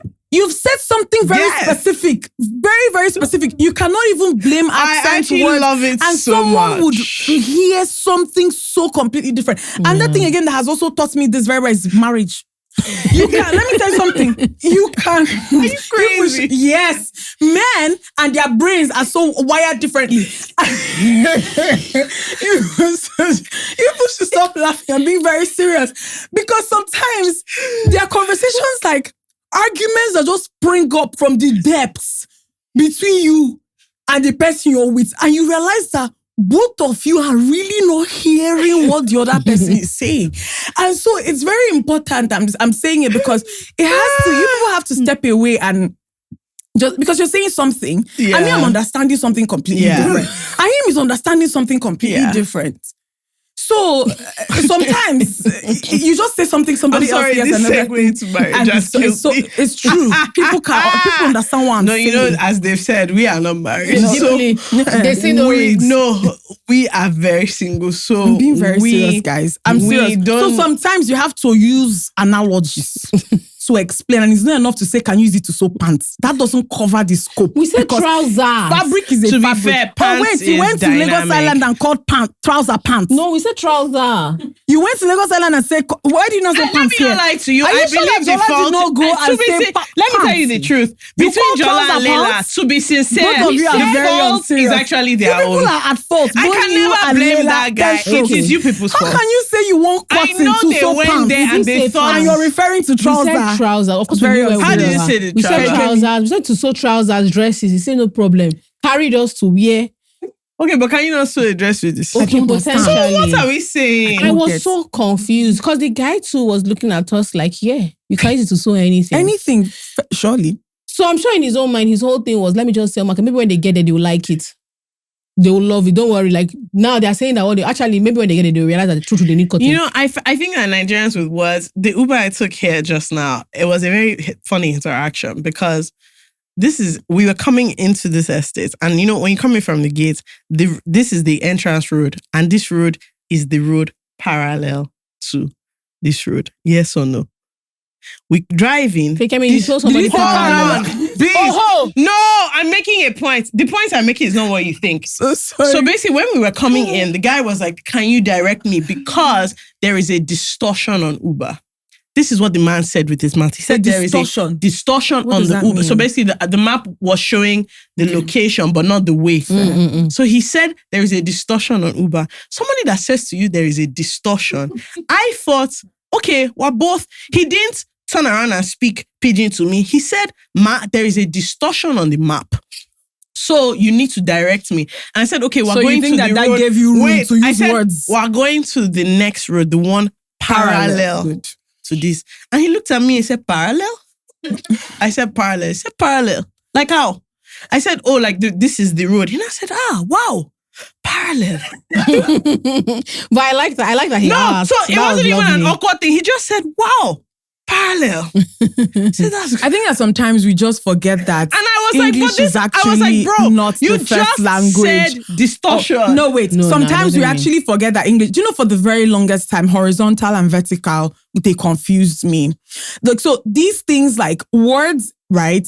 In theory, you've heard them, but you don't even I'm not even mad at him. What I'm just saying is, how does somebody who knows distortion? Okay, so let me even use like the conversation. How did you learn the difference between horizontal and vertical? Also, because I can't remember what it was, but I remember someone uses rows and columns. Right. To rows and columns is worse. Oh, that's too long. Vertebrate stand up straight. Let me tell you why I don't know. East and west. But I know what it is now. Where is west? As we are But now. the thing is that you people shouldn't. Let me say something here. I think that for us to you don't know where. Actually, I know this one. West is this way now. Like North is up. East is this way. South is down. West is where exactly? West is here, like where you are sitting. Here, this west. See, can you see some of you don't know what you're saying? West is here. No, this west. What the hell do you mean west? Between you and parallel, what's the... If this is the map of Nigeria. Forget the map. West as we are in this room am I not supposed to use where west? Is the west of this? Is where you're sitting. The west of this place. I don't understand left now. Yes.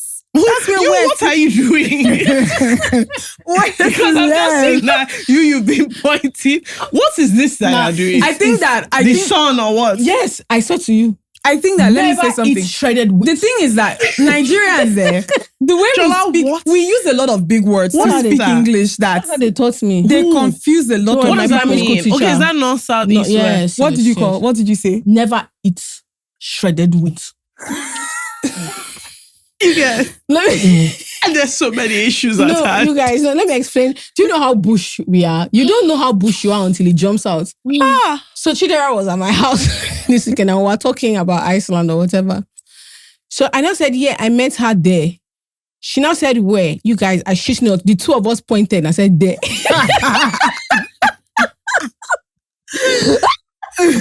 We were cracking. We were cracking up so bad because I said, what do you mean? I'm talking about not that we both pointed up. You know what used to trip me up? In England, I didn't realize that when people say, oh, you can come down to London or come up to Manchester, they were actually meaning like north or south. So one time I was like, yeah, she's coming up to London. And then my friend said, she's coming down to London. She's coming from Manchester. She's coming down. And I was like, she's coming to London. Like, what does it matter? She was like, no, it's not like a random thing. It's like actually she's coming from the north. Geography. And I just thought, wow, all this time I've just been saying come down. That was they say up come north. Up. I've just been saying, oh, somebody's coming up, coming down. So it's up north and down south. Honestly, I just thought banter. She's coming up, she's coming down. Who knows? Where? And she was like, no. Like, it's like... It means something. She was like, something. It's north and south. And I was so shy that day because I just thought, wow, I can never forget. Very stupid girl, Paulina. It's very stupid girl. She listens to the podcast from time to time. That's why I can't say that. But she was just like, yeah. And then I stayed in her house. So she lives in Biarritz. And it's in the south of France, but it's very near the border of Spain. And let me tell you something, throughout that whole trip, geography, it was a big issue because these kinds of things kept coming up. So we went to Spain for one festival where it sounds, when I said this to my mom, you can imagine her response. Basically, you have these like, it's like a new wine type of thing. You have these things, these like not lion skin, but like leather vats, and you put wine and you wear white and you tie a red. Okay. You tie a red. You did rituals. All this Pamplona, you tie a red thing. Mom said you wore what? White and red? I'm telling her, the festival, you wear white and you tie red. She said, but what is the festival for? She now said that you people are carrying wine and all of you are in a pilgrimage. I said, it's not a pilgrimage. She said, all of you are going to one place. Occult. That place. Do you have anointing oil? I said, in their rich, probably not. She said, don't they have olive oil there? But is this a popular thing? Tourists come? It is. So basically, tourists come. And then I remember we were going back. And I can't remember what I said, but I basically said, oh yeah, we're going back like to Biarritz or something. And she was like, oh no, it's the phrasing I said was in the opposite way. And I was like, who gives a damn? We are going home. Okay. All this one you're saying of, oh no, you can't go. And I was like, wow, people take this thing. These are relevant discussions that people are having. Whereas I have no idea about the geography of anything, of anywhere. I think that the parallel thing you were saying, because I remember my sister sent me a conversation on Twitter around the word Thor. Like that happened like very recently. So I was saying, like I was trying to say that we speak a lot of big English sometimes, but we actually don't understand. So, but what I'm saying is, this is from the set of Nigerians that say alacrity in their so that's the thing. They say so many words. So I'm always confused about. It's one thing to be familiar with the word alacrity because you've read it. If I say alacrity now, it's because my mom used to say, "Get out of here with immediate alacrity." It's not words that I came in contact with, like used to say with speed and alacrity. Like I haven't even seen that word used outside of that particular statement, right? And so sometimes to us, we even think that the words are not real. That is like a Nigerian thing. And so when the whole Thor conversation started, it was so interesting because there were a lot of like people, like my sister was showing me, and some of these people like I'll be like, okay, very well spoken, but they were saying that in the household that they grew up in, because it was funny, some people were saying that their mom would always say, bring out the meat to Thor, and some people there who don't speak any other language aside English were saying that they never heard that, they've never heard that word in their life. Do you know what the problem was for me? It was the lack of curiosity. No. So for me, it's like in the world we live in today, information is so freely available. And you know the thing you said of contextual collapse? Yes.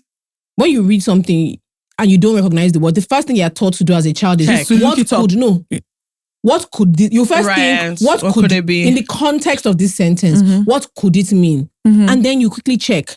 There's ChatGPT and Google that's so fast that if somebody says, use the word Thor, and then you realize, it means like to defrost. You now say, okay, in the context of Thor relations, that means they weren't friendly. There was a bit of a rift here. So if you say Thor relations, that means it was also warmer relations. It was interesting because some people actually knew the word, but they didn't understand why it was used in that sentence. And that for me is a bigger issue. Yeah. Is that contextual collapse? That's true. For me, the ones that don't even understand the word as well is fine. Also, for me, it's so easy because, again, Twitter is online. If you Google it, nobody can see you, so that you can quickly know what's going on. Forget Google it. On Twitter, if you highlight the word, you can look for it. Bro, it happens to me all the time. I'm reading something, even till now, I'm reading something and I'm like, what is this? And you quickly check it. There's nothing bad. Twitter, you don't have to leave the app. You just highlight the word and you see options of what you can do with this word. To be honest, there's nothing. I do it all the time. I'm like, I don't really know what this word is. To be honest, like I never even like the word Thor. Like I know that personally, it wasn't ever something I ever heard anyone use. But you read it back? Yeah, because I read a lot of white Oyibo things, and they were like, they just came out back from the snow and they wanted to thaw a bit, and they use it a lot when they were referring to lived in cold climates and all those things, but. It's funny, like FK and Jola are telling you people, it's funny the context. Look it up. I didn't even know you could press and hold a word for the definition to pop up. So please, guys, look into that. But some of the express some of the and that place again where this thing happens is TikTok. TikTok comment section sometimes can be very frustrating, but guys, Google things. It's not. Yeah, like it's not bad. Literally, I mean, as this same week, I still Googled a word that I saw in an article, and I was like, I have no idea what this is. So, but you just need to be checking things. It's very important that you know things that are going on. So it's just, and I find the reason I even mentioned the parallel thing was not to make fun of him, but to say that it's so funny because I know so many Nigerians who generally use big words just in normal context, and then they don't recognize. No, but for me, it was even random words. A different thing is the fact that he even honestly, asked. with Nigeria, I loved it because he smiled and he was like, I like that. He asked because what will happen is, normally they will carry you to where you did not ask to, and then I say, but you said parallel. Then I start arguing, knowing fully well that they didn't understand what the word meant. Start arguing with you. Yeah, no, it's a very normal interaction because I said it and you were just like parallel, and I was like well, you know, with Nigeria, you can't always know because I didn't know that the word there was nothing like trafficate until I became an adult. Realize that. So Nigerians also come up with words sometimes. So I actually didn't realize that was not a real word for a very long time. So just trafficate to the left. Signal. Like I was doing driving school and they were like, it's to signal. Yeah, but then we said it's not we heard trafficate a lot growing up. Let me tell you my biggest pet peeve, severally. Fundamentally, it doesn't mean the same thing. It doesn't mean several times, please. I want to beg you because someone will say, I've been calling you severally. And I'm like, sir, that doesn't mean. Oh, since we're talking about words we hate. Since we are talking about words we hate, can grown people stop saying to other adults undies? Can I tell you the worst undies word in the world? Moist. I hate it. You don't like it? It's a stupid word. I remember when moist beach was a thing. Disgusting and word. I remember people who told me legit that they've never gone there because the they word word moist. The word is terrible. Honestly, I don't feel anything. Every time I went there, I used to say to the guy that, how far changing the name? So imagine the combination of moist undies. Wait, sorry. Why would you go into that? How would you say that? How would you go? That? You know, we're always just going on a path.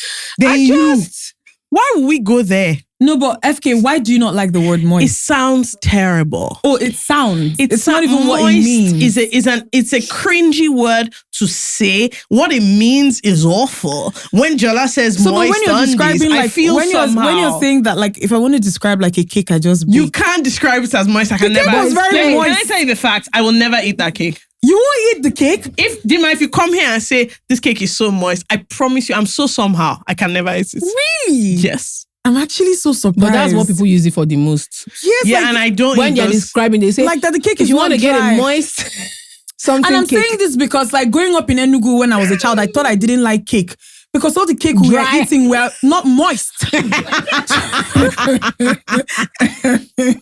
Undies, terrible word. When people say stuff like on jean, on skirts, on trouser. To be fair, terrible. I sympathize with the people like on jeans, on skirt. I actually sympathize with them. No. I do. Because I think that one could also I can never sympathize is the people who make everything plural. I can never sympathize with you. Like what? Stuffs. Yes. Beards. Like when it spells like starves. Yeah. Let me tell you who I can never sympathize with. Haramide. Anybody that has not changed their handle from all these. Oh my God. Why are you putting H&R in your name? I can't breathe. I actually can't breathe when it comes to things like this. Oh, what other word do you not like? Sorry, what context purging. Exactly? I hate purging as a word. I'm sorry. Everybody knows I hate that word. You actually can't say purging. But you know that you can't say it in a serious conversation. You can. No, you can't. You can. You can't. So if I say that my stomach is running, I have diarrhea. My skin is purging. Because the thing is, you are thinking of the wrong things. So when you, but that's what they always use it. That's where they use it. But then I think that in skincare beauty lingo, purging is actually used. Okay, I'm happy for you. I know they don't use it. But no. They don't use it. Please. I hate purging. I made a whole video. I hate when people say I saw the video. Toilet as a verb. I want to toilet. I hate that shit so much. I hate the word protein. What? Are you crazy? What do you say? So when you go to they say which protein? Because it's never protein. No, they say which protein. They say which protein. Which protein? Beef, chicken, which protein? I hate it So, I actually hate it. I hate Purging is a terrible and awful word. Honestly. Yeah, menses. Menses is the worst. I'm on my menses. When last, and doctors will say, when last did you see your menses? No. Worst in the world. Menses is actually a horrible word. I wonder when or why it was abbreviated like that. Yeah. There are words that I just don't get people using. Seriously, because the problem is also that I will laugh. Yeah. So it doesn't matter how serious. Quick for me. It doesn't matter how serious the thing is. Like, we're actually having a proper conversation. Laughing. Why would you say that? Menses. Yeah. Yeah. People are really weird around saying period.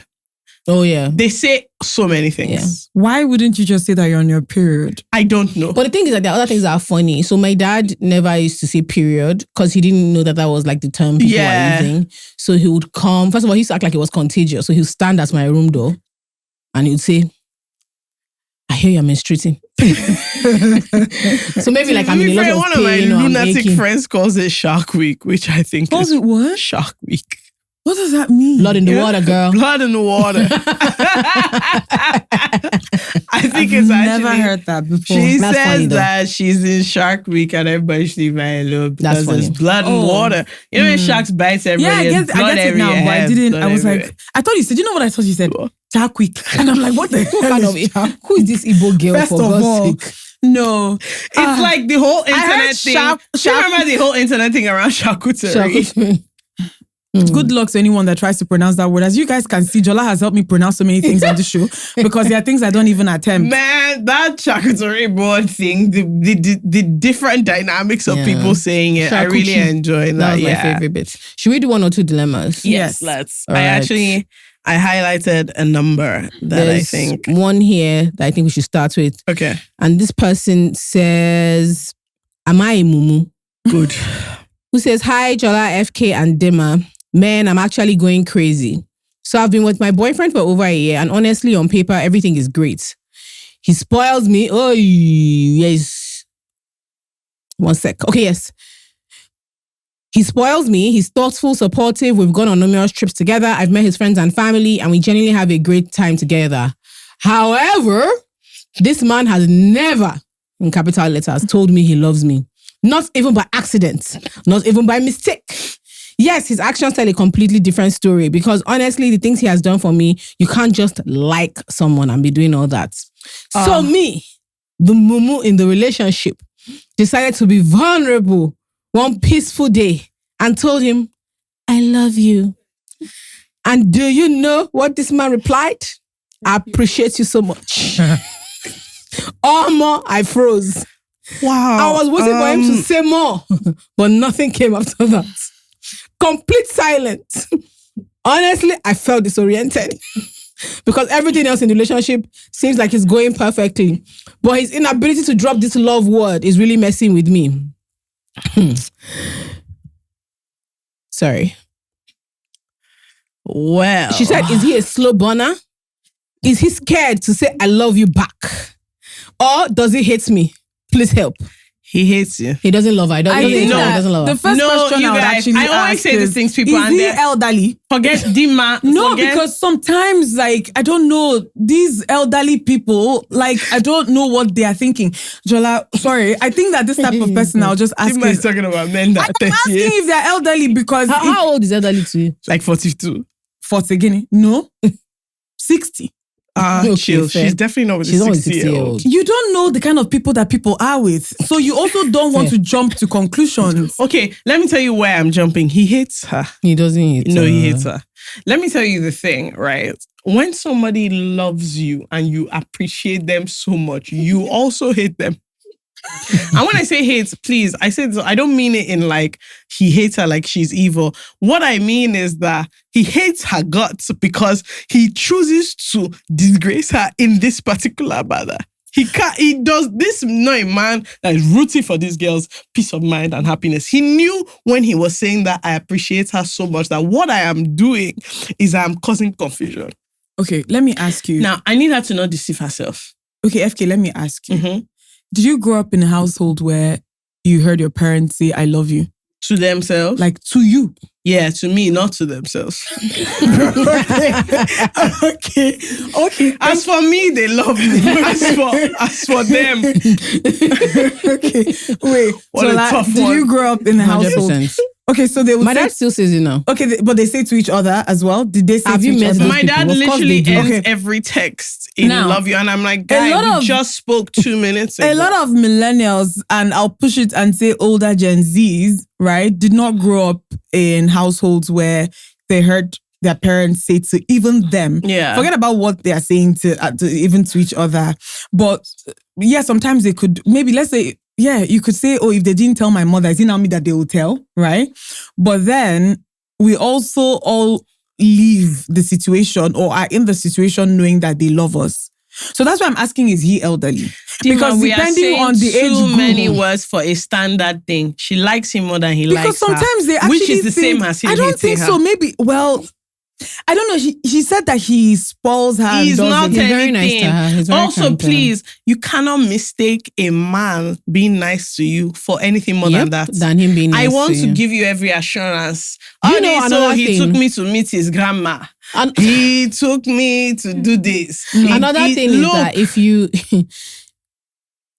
one of my male friends always asks like what is the person's history, because sometimes you think like a man, you've just never had somebody do nice things for you before. Yeah. So you assume that a nice thing happening to you is because he's super serious. Or you're It's not special. that you're Yeah. special. Whereas It's that's just- but they do it his for MO. fun. he would have done it for anybody he was with. But Yeah. I think like the truth is that the answer is that you love him, but he doesn't love you. He doesn't love you. And you have to now. decide what you want to do with that information, because you are happy. You were until you are happy decided until you that. decided to make an announcement. Yeah. And can I also just If say the guy that is young, like if you're talking about anybody that is between 5 and 40, then I agree with Jola and FK. But I think that the older I have gotten, I just believe that a lot of things are not very black and white. He's black. And wait, he's black and he's also so white. my thing is, if this person, there are people who, do you know that there are people that grew up in situations where he said, do you love me? You are talking about you eating, you're talking about love.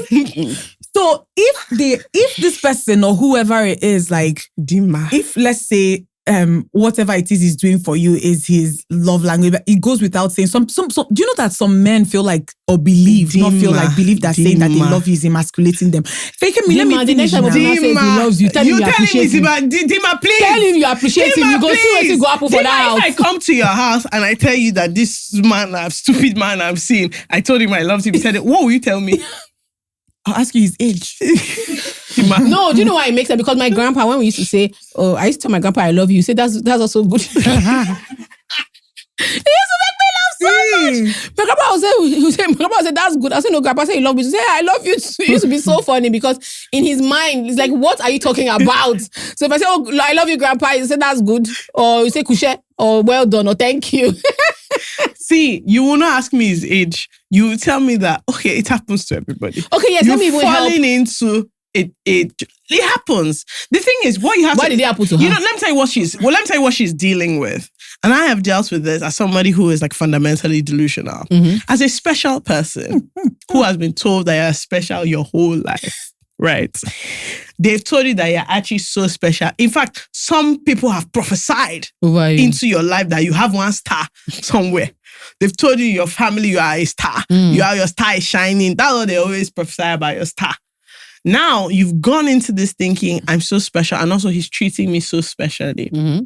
Obviously, he loves me because most people who have their thinking faculties together do love me. Mm-hmm. Now you've entered a wahala. You've realized that you love him. Mm-hmm. To be fair, I put it to you that the moment you started to question this thing up and down, and the moment you got to a place where you're saying you love him to check, you already knew that he doesn't love you. In fact, you suspected that he hates you, but you went ahead. Now, what she's dealing with is a state of shock where she's in love with somebody. They like her. Not that they don't like her, but they don't like her enough. It is a tough thing to wrap your head around once you've accepted that you're a special person. Because what do you mean you kind of like me? but like not this But he much. didn't say that. She just said, I appreciate you. That is what it is. So my thing is, like you as if the guy a person. is young, if this is a young person, like I explained, like there's no justification, there's no excuse. If we are dealing with a much older person, I just feel like people come from very, very weird environments that you cannot even begin to wrap your head around. Yeah, but in the context of this soft, she said it in a soft. So let me say something. Who knows if there was mood lighting? So because you, so I feel, okay.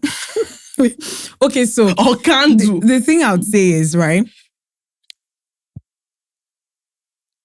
I'll tell you guys for me, for example, right, I did not, my mom is very good at it now, like being very verbally expressive, like with her kids. But I'm not going to tell you that when we were much younger that it was a thing, because she grew up in an environment where it wasn't a thing. My father also came from an environment where it wasn't a thing. Yeah. So my mom, I've seen in recent times, she's really, really trying. What my popsy probably says is the equivalent of this cliche that you said that your grandfather says when you try to be like that. And so for me, and that's why when people talk about like love languages and all that, I think we develop or evolve those things evolve going by what connotes love to us. I found myself that in relationships, right, there are certain things that if the man is doing, certain ways that my needs will be met, certain things like, and that's how I know that my people showed up for me. Yeah. So I didn't go around asking, did you love me? And they didn't say it as much, because if I ask, they will tell their bomb is in your head. Because what do you mean by, do you love me? What are you doing in this house? So I kind of like, I grew to kind of see it as something that I didn't need it affirmed. Like it's not something that had to be verbally expressed, right? But if you're with a young person, no, you actually, like if the person is behaving like that, there's a problem. If the person you're with is a much older person and you're seeing that he's being weird about it, because especially from everything that she has explained, she hasn't said that they're having issues or whatever. I would say, when he said, I appreciate it, you should have said, I don't understand what that means. Yes. And you, honestly, my thing is ask and be like, I don't understand. Like, what do you mean by you appreciate it? So you don't love me back? I feel like ask directly. Please. I want to help people that are looking for fights. If you say I love you and they say I love you too, it's a problem. Yes. Why is it two? Why can't you just love me? Why can't you love me before? Ew. Why can't you love me ahead? What happened to I love you more? I love your mates who love me more.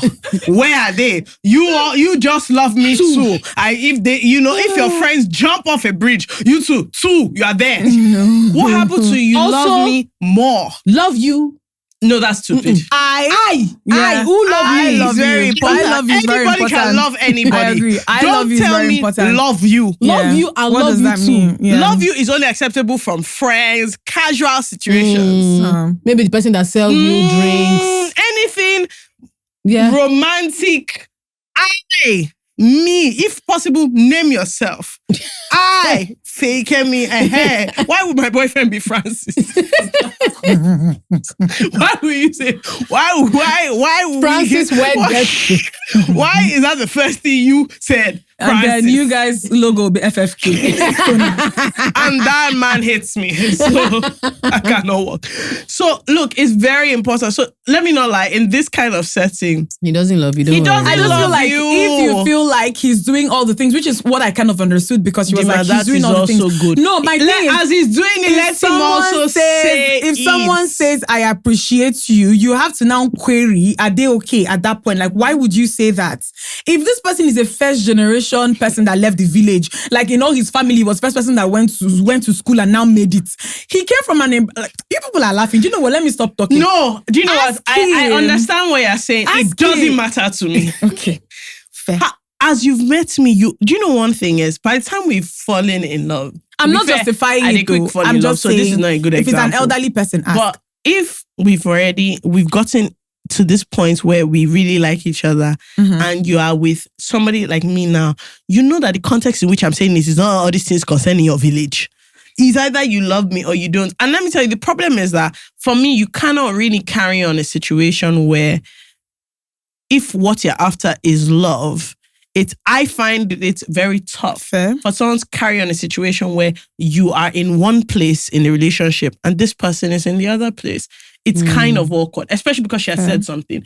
If she decided that, let me keep this thing to myself and just keep moving on. Because the reason she's writing is now doing her somehow. I think that maybe she's also writing just to figure out, is she, like, again, I think she a mumu, is she being delusional? My thing is that I think she's being delusional and trying to figure out what it is. Use your agency and be very direct about what you want to clarify and what you want to understand. But it feels can I just say, but also not only embarrassing, but let me also, it's so hurtful if you ask someone, so you don't love me, and they say yes. I would actually have to collapse. Wait, Jola, okay, and FK, let me say something. I think that again, I don't know how much of this has come with age and a bunch of things, but you keep talking as if you're 50. That's what I'm wondering. Girl, do you know my favorite thing this year is if anybody talks to me and I say, I am 35. Like, I don't talk to me anyhow. But wait, what I'm trying to say is this, right? There's so much, and I think that when I'm talking to women now, I always just try to also, there's so much that we are conditioned or socialized to think that men should automatically know. Or do. They should know to do. They should know to, why didn't they, all those type of things, right? But the person why didn't they in, it didn't even occur to them in the first place. Yeah. Or it kind of occurred to them, but they don't, in terms of like importance, hierarchy, they don't place it very high. So they can go without it. And sometimes it doesn't even occur to them that somebody is going to have a fundamental issue like with going without it, just like they are, like somebody is good. And so for me, my thing these days, if somebody is saying somebody did XYZ or why didn't he know to do this, I say be very direct and ask.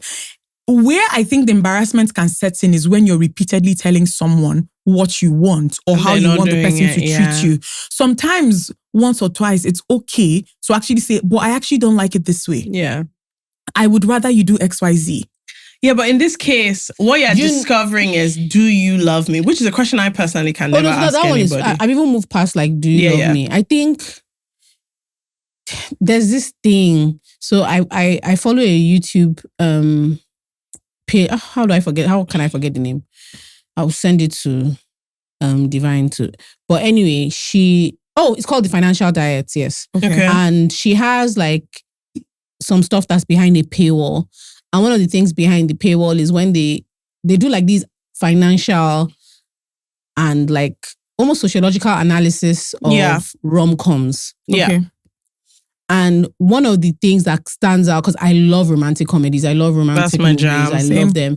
So when they talk about things like, so what she does with these movies is because she just strongly believes that, and her name, the founder is, her name is Chelsea. Mm-hmm. And she strongly believes that a lot more women than are aware of are so deeply influenced by Disney and influenced Happy Ever Afters, by romantic movies that they internalize a lot of the lessons that come from them that may not be inconsistent. So for instance, she's like, there's all these movies where somebody has like a little job or like a baker. Yeah. First of all, she's like, the kind of stress that comes with that kind of, you're running this one woman baking shop. It's so unrealistic for you to be like this happy-go-lucky person that doesn't worry about money and all you care about is love. She's like, by the time you do, it's not nice to have to think about that stuff, but it means that if you think about it logically, some stuff doesn't make sense. But the big thing she drives at is that a lot of women internalize that a man's spontaneous actions or lack thereof say something about them. Yeah, and not about him. So for instance, if your partner is stingy, it's not that he's a stingy man, it's that he's not willing to do it for you. Yeah. Or if your partner can see that like you're really trying to make like this relationship, like you're trying to get closer and they are resisting becoming closer to you or like offering up more information or wanting to like spend a lot more like quiet time with just you, it says something about you that you can't make any man fall for you, right? And that's why people are just constantly humiliated. My whole big thing, and I've been saying it a lot, is sometimes women, the reason you're humiliated is because you shared the information. Right? Now, I'm being serious. The reason you're embarrassed is because you shared the information. For instance, if I had asked somebody I was seeing, do you love me? And he said no. And I don't tell anybody. I'll just say good. I will say good. I will say it out.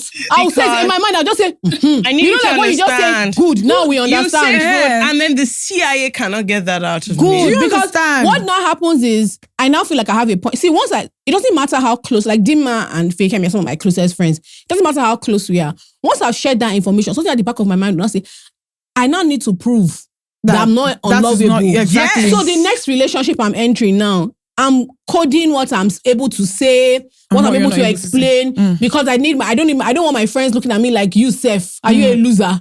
This one did not love you. This one does not like you. This one did not buy. A lot of things are embarrassing. It's some things are embarrassing personally, but once you share them in a certain way, because of the way you feel, become your friends are not even looking at you, and it now becomes like a humiliation. Because there's no way my friend would tell me somebody said they don't love her, and my thinking is not, they're stupid. Yeah, do you understand what I mean? So I would never jump to... I always try to tell young people who write to this thing, and by young, I mean younger, like you're 25, because we get that a lot. I'm 25, I'm 26, I'm 24. A lot of the things that you're carrying shame for is because it's become public. There's nothing like inherently embarrassing or humiliating about somebody not liking you. If someone says that he doesn't love you too, it's somehow, but you just have to decide what you're worried about now is you want to tell your friends, I'm going to tell him I love you. That's okay, it. Now they're waiting for the response. And to be fair, a friend like me, if you come and tell me that he has not said he loves you and you're going to tell him, I will tell you that you should not go, because what you're going to find there is disgrace. I can tell you for free. Don't do that. Now you've done it. So here we are. Yeah. I know someone in uni, but she was white. She told the guy she was seeing at the time, that she loved him, and he didn't say anything. And she said, because they were sitting down, she just stood up. She said she just stood up and carried her things and left. Yes. And left. And then, like, he came to her, because first year we lived in like dorms. He came to look for her. She was talking to him to the door. She said she's so humiliated. She doesn't want to be looking at him. Yeah. I get it. She said, I want to explain to you that I'm 19 years old and I just told somebody I love you for the first time. And I'm so embarrassed. That because the reaction better for matters. Us just to, it matters. He was like, no, he really likes. I said, yeah, this thing you're saying. Hey! She said, I can't take what you keep saying this thing like it makes it better. Please stop talking. She's like, please don't. She's and like, that's what I'm saying about this girl. You can't love somebody and they really like you. I'm sorry. For me, that is actually the end of it. I do not have the staying power to say you grow to love me. Everybody is mad here now. Hey, maybe I feel. You know what I hate? Yeah. I can see myself falling. Better stand up. So me that I fell. I can't believe it. So to this girl, you actually must call it a day. Because all you're just thinking is, so you appreciate me so much. I know I'm Yoruba, so what I'm saying is more appreciate. Eshegon. More really appreciate. That's what you call kushe. Wait, well done. Oh, yeah, well done. So to me personally, that can't work because first of all, the ground has swallowed me. So I don't exist anymore, number one. But after that, number two, I just can't be in a situation where I have already fallen in love with you. And then what we're doing is waiting for you to catch up. It is different if it's just the beginning and we're both figuring it out and nobody has declared. Once there is a declaration, and I mean this both ways, if you are too in love with me and I'm not there yet, this is also awkward for me now because what can we do here? This is a crazy segue from very early on in this episode where you guys asked me what did I do this weekend. So because I was hanging out with some babes, we started talking about dating. Yeah. And one of them told us about how somebody sent her a BDSM link. Basically, she should do the test of how into whatever are you. A man. So I asked her to send me the link. And what I did opened you get? it. No, wait. I opened it. And the first question there was asking, the first question, about whether or not you are open to somebody putting you inside a cage. She don't want to crack me up. One lady then said, hey, okay, it's no problem to enter, but who open it? The way she said it, tell me, she said, will you open it? He said, Nigerian men. That's when he will lock his head and say, you'll be talking to me anyhow.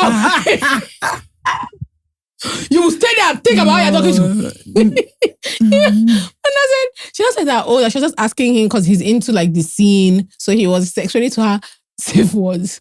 This same babe now said, that's how you people have agreed on pineapple. Like that's what I said. As your safe word, I be, yeah. Meanwhile, he's plucking stupid and bastard out of your body.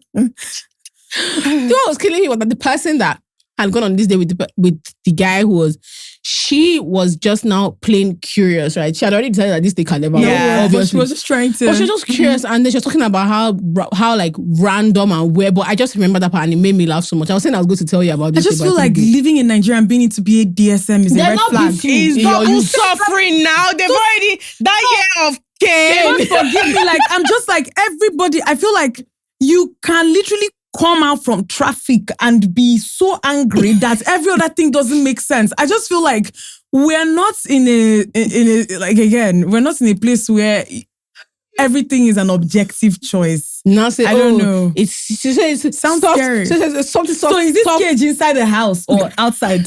It says soft something. Like, are you into soft skinny? Have you Nigerian men's hand? If they pinch you, you just start crying. Spoil the whole thing. Now I'm crying. Okay, where do we go from here? What's this so cool? To be fair, I thought you said it's not going to be painful. I want to believe that the people who are honestly in the because scene, they know how it works. The problem is that now they know what the problem to do. is They that will not make them cry like that. They use all these tools. So like maybe they all these like small, cute little whips thing. But what if somebody actually brings a koboko? Where do we go from here? Where do we go from here if you're a tool of BDSM? The pineapple will shout. The next local government will hear me. Because I think that when I think about things like that, my thing now becomes like, what are the structures set in place for an abusive person who is into BDSM? There's no structure. Like somebody who has anger issues and is into BDSM. Like, how do you separate the two? You don't. The problem is that, look, for me, there are things that I just don't have the temperament to Thank you so much to handle. So I'm like, thank you. Please, I need to tell you that like 3 weeks ago.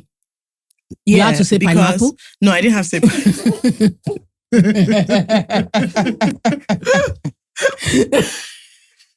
First of all, I don't do things that I cannot complete. That is so crazy to me.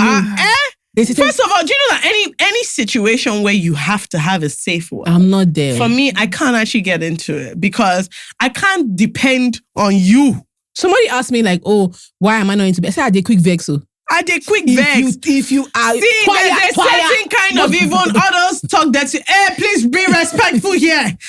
Don't talk to me anyhow. Because you just be hearing somebody saying, there's something bitch. When did that one start? Which one is a bitch? Do you know why it's so funny? One of my favorite videos on TikTok is one girl talking about how her big problem now is that nobody sings love song anymore.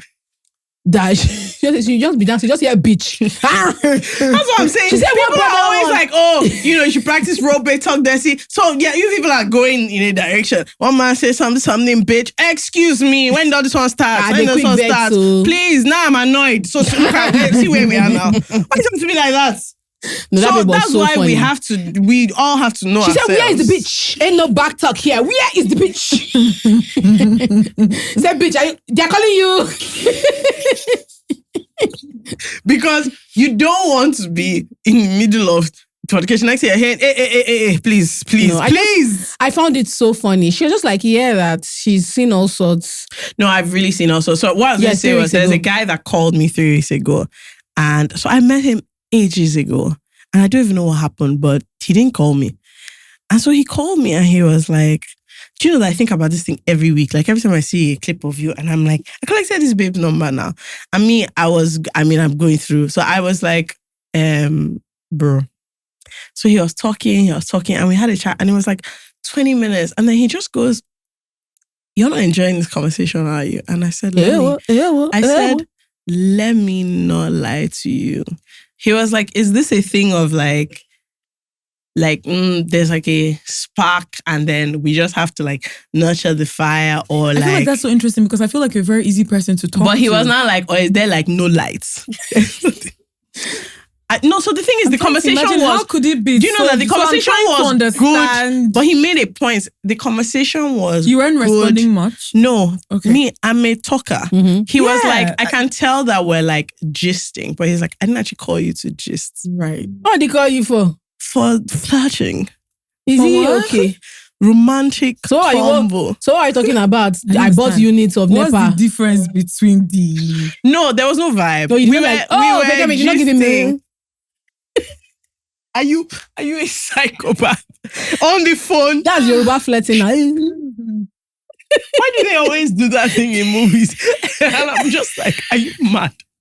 Anyway, it makes me laugh so much. Guy, we're on this phone call. And it was fine. We got to like 30, 40 minutes. And he just said, like, I can tell that we're gisting, but like, are you enjoying this conversation in that way? And I was like, let me not lie to you. You weren't. He now asked me, like, is there like a little spark that like can grow maybe when you're in a better mood? And he said, is there no light? And I said, how honest do you want me to be? He was like, already that's the answer now. I said, listen, there's everywhere. It's off NEPA. Everywhere.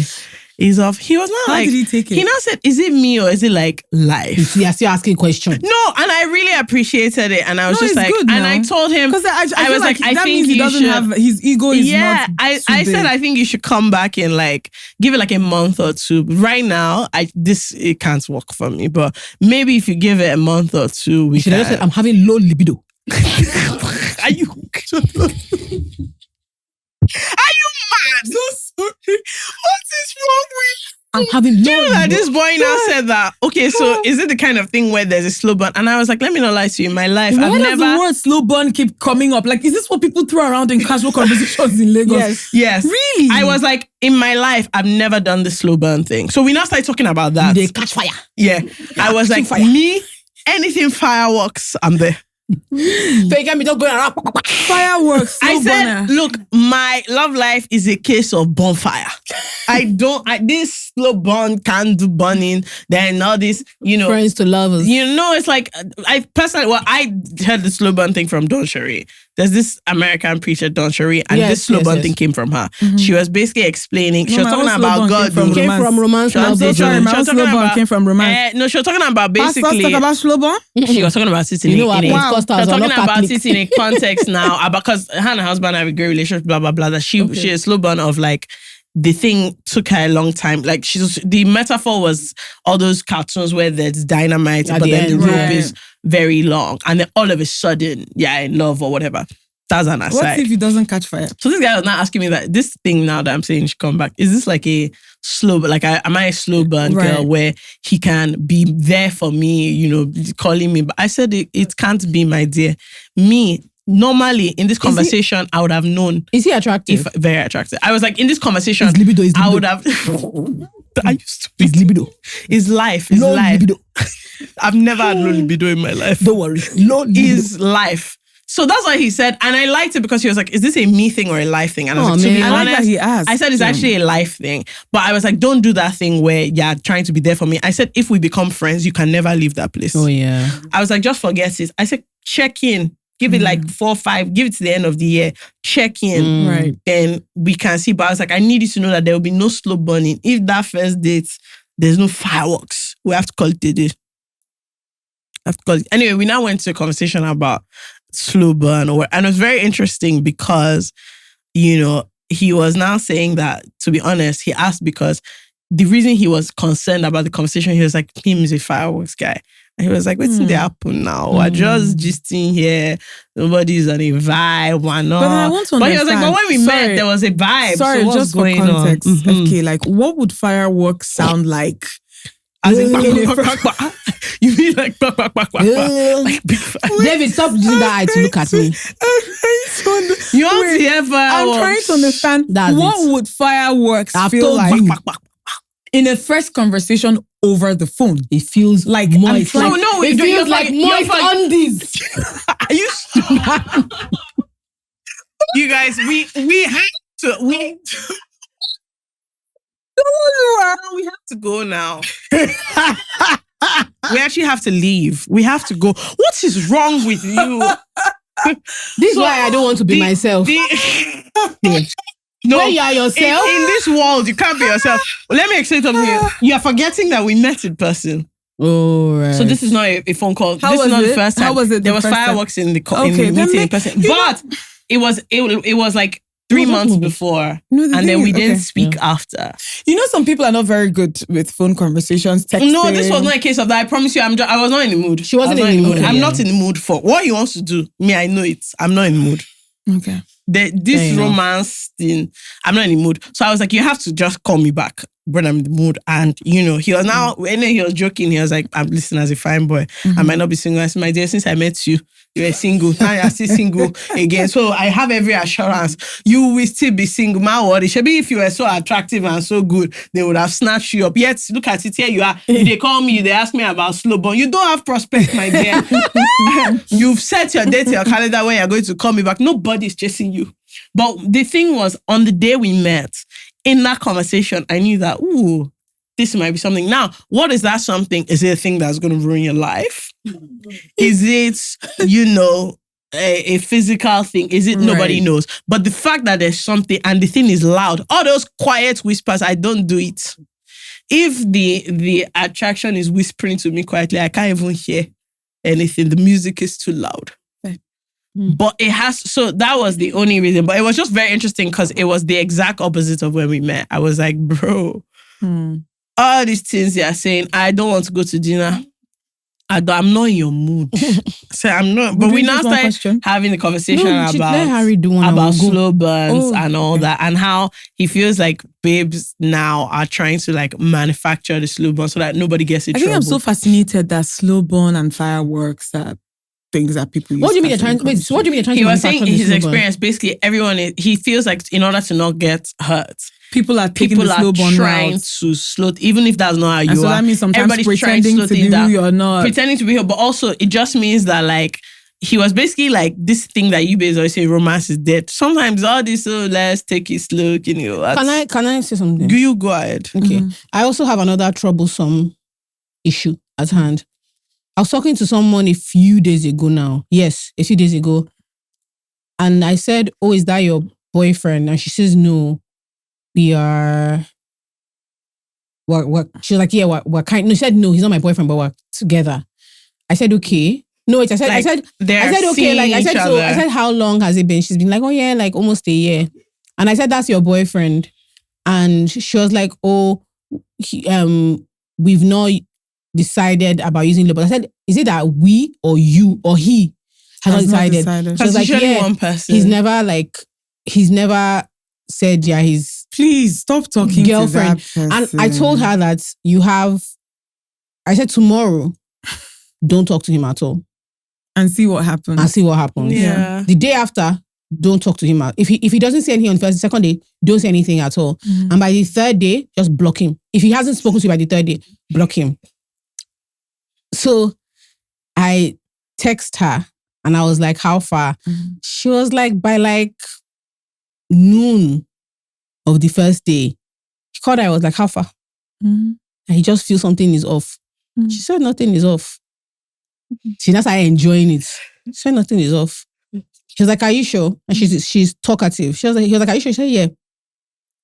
And she didn't say anything again for the whole day. Then at 6 o'clock, he was like, yo, like we talk all day. What's going on? She said, yeah, she has just been thinking about it and she doesn't know if it's a good use of her time to be talking to someone that's not her boyfriend. Like all day. Yeah. Every day. Well, there's no A here. This is the exact thing she should be doing. She said the man said, who is not your boyfriend? Good. Very good. And she said, but why have we never had this conversation? He said he just assumed. She said, you see, she was not laughing. I said, you're laughing because the end game is what you want. God. Thank you.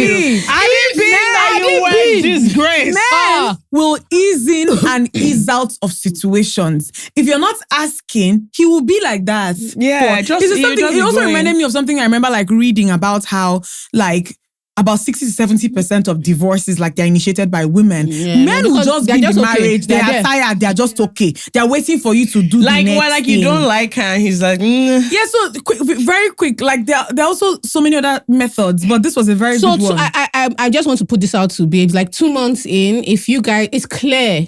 that you're in a relationship with someone. Like, you people are actually in a relationship. Yeah. And you're claiming you're talking. Don't do that to yourself. Don't. What you want is a relationship. Well. Because but you quote unquote want to be, you don't want to rock. You want to be a cool girl. You're a Cool cool girl. girl. And you help can, anybody. Again, you can't. What is only embarrassing if you share the story. Mm-hmm. If you just say, are we in a relation? Are you my boyfriend? Mm-hmm. And am I your girlfriend? Or are we just into playing? Are we playing? And he answers you in a way that is not nice. The story is you broke up. Good. You don't like him again. You're not seeing him again. I just feel like these extended talking stages are insane. Insane. Okay, I know we've run over time. There was actually a serious one, but there's one that is deeply unserious and I really have to say it. Okay. This person says, Rieti Fokasi, but that's the name. My boyfriend surprised me with a Prince Albert piercing. I want to break up. Do you know what that is? On his member. On his manhood. On his manhood. He pierced his manhood? Yeah, for Who her. did it? For her? Did she ask for it? How was it a surprise and for her? Like, did he surprise her now? No, it's a talked about it. Thing. Maybe they talked about it. Have they ever spoken about it before? She said that was the two sentences. My boyfriend surprised me with a Prince Albert. I want to break up. Okay, so that means they never discussed it then. And if they discussed it, she wasn't speaking. Yeah, she wasn't in it. Let me not lie. That's valid grounds. He wants to introduce Cage. I know their type. The next thing is actually the next thing is Cage. Once she accepts this thing, I swear to God, by tomorrow she's going to be shouting pineapple inside the cage. Inside the cage. Don't worry about it. He did what? That's a crazy. Let me tell you. Let me tell you. There are things you do in a relationship to me that are acts of war. There are also things shaving your beard, act of war. Mm-hmm. Because we have a steady agreement. We have a way we are doing things. God bless you. This is how we look. I also feel like there are things that you do that This very piercing is for who in now? my opinion, maybe it's for somebody else. That's another thing you need to consider. We do because from us how now? If we are in a rectangle or triangle of sorts and you don't know, like you're an outside. This might be how you find out. This is how you find out. Because who makes this kind of decision? Because who makes this kind of decision without consulting my own member? Or wondering for my personal and I know that use. people can say, oh, but it's his body, he can do whatever he likes. He can. If that body is entering somewhere else, I'm so sorry. God bless you. Need to confirm. Now, two of us is your body and you can do whatever you want. That is the fact. What if she reacts to the mental? Now, here's the problem. Do you understand? The thing is that what if she reacts to the mental? You are supposed to be using your body for me, for things. Now, you've gone to change the dimension. But what if she had gotten a nipple piercing? Would we say the same thing? Yes. I also feel like if you have a partner, no, you know why? For me, it is you have a partner. If you have and a partner, you are using the nipple for things. Now you've pierced it. Yeah. Who I just knows feel like if you're in a relationship, there are things you just don't up and go and do. Not that anybody's restricting you, but and also, I don't think he needed to ask for permission. But I think high surprise. I feel like there are things you just if you're with somebody and they come with a Prince Albert, your next step is what? Prince Elizabeth.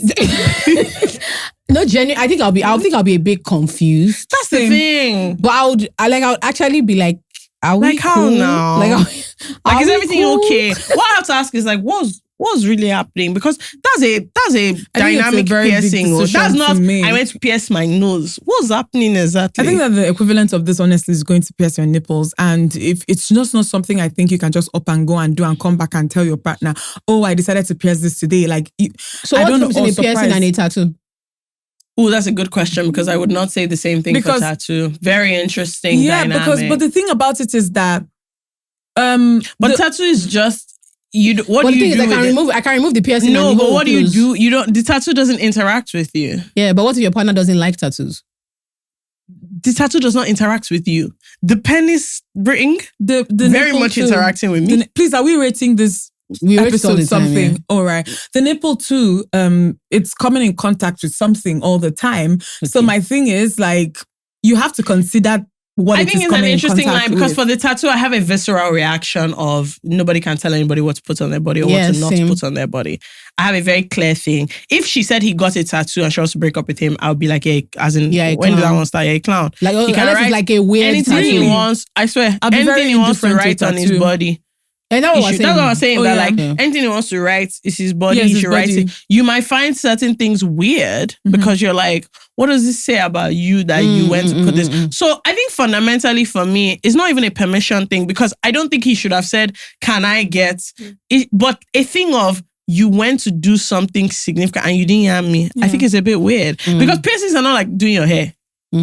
Again, if I had long hair and you guy or babe and you shave it and you come back, this is the same shock I'm going to have. That exactly. I don't understand. Before Obinna shaved his beard, like we sat down. Yeah, you have to. You have to because I'm just like, I'm sorry, this is a different person. Yeah, we talked about it and all the stages, and he had to let it go in stages. Like he had to shave one side first, like leave it, cut out 3 minutes until like it became. And then because by the wedding, because I remember like a wedding, a lot of people were like, oh my God, Obinna lost weight, and they were like, he looked different, but they couldn't tell. But the thing was that he shaved his beards leading up to that. And I remember like we talked about it. And it's the same thing, like I wouldn't just say I'm going to do my hair and come back with mala. He's going to ask me, I don't understand. And I think that's valid. Like if your partner just wakes up and shaves their head, guy or babe, there has to be a conversation to be had that how do you just do? But where do we? Does that now? Is that now like asking for permission? No, it's but disgusting. At least giving a heads up is. I don't know. I want to cut my hair. Now you can't tell me not to, but we can discuss it. At least you've okay. But cool. Who named that thing Prince Albert? I don't know for them, and I don't want to look into the history of all because for me, what I'm concerned about, who exactly is Albert and the Prince, and how did he get into this issue? Yeah, I think I always think about sort of like intention and case use, but I've never been in a situation where you're not having a discussion. But I think I just have a visceral reaction to the idea of telling somebody not to do something. Yeah. So I don't think she can tell him not to do it. Yeah, I think the one thing to break up is that you just went and did something and you just came and told me. I think that is weird. For anything, all of it, even the tattoo thing, while I'm like, you can't tell me not to do it. But to not say anything, I think it's odd. Just a conversation. Why do you, like, what does it do for fair you? enough. I was just asking because I wanted to... even when I'm doing my hair normally, I've consulted 2 people. Go shake. Do you get? Modest. No, so I'm just like, no, I don't even mean men. I mean my friends. Like, so I just find it odd. When I was getting my nose rig, I discussed it for like 10 days. Is it because you were indecisive? Yeah. Fair. But it was also just a thing that was happening, you know. So I don't know. I find it weird that your partner who you're talking to every day in, day out, just goes and comes back with quite a significant... I'm sorry to say, it's actually not the same as a nose ring.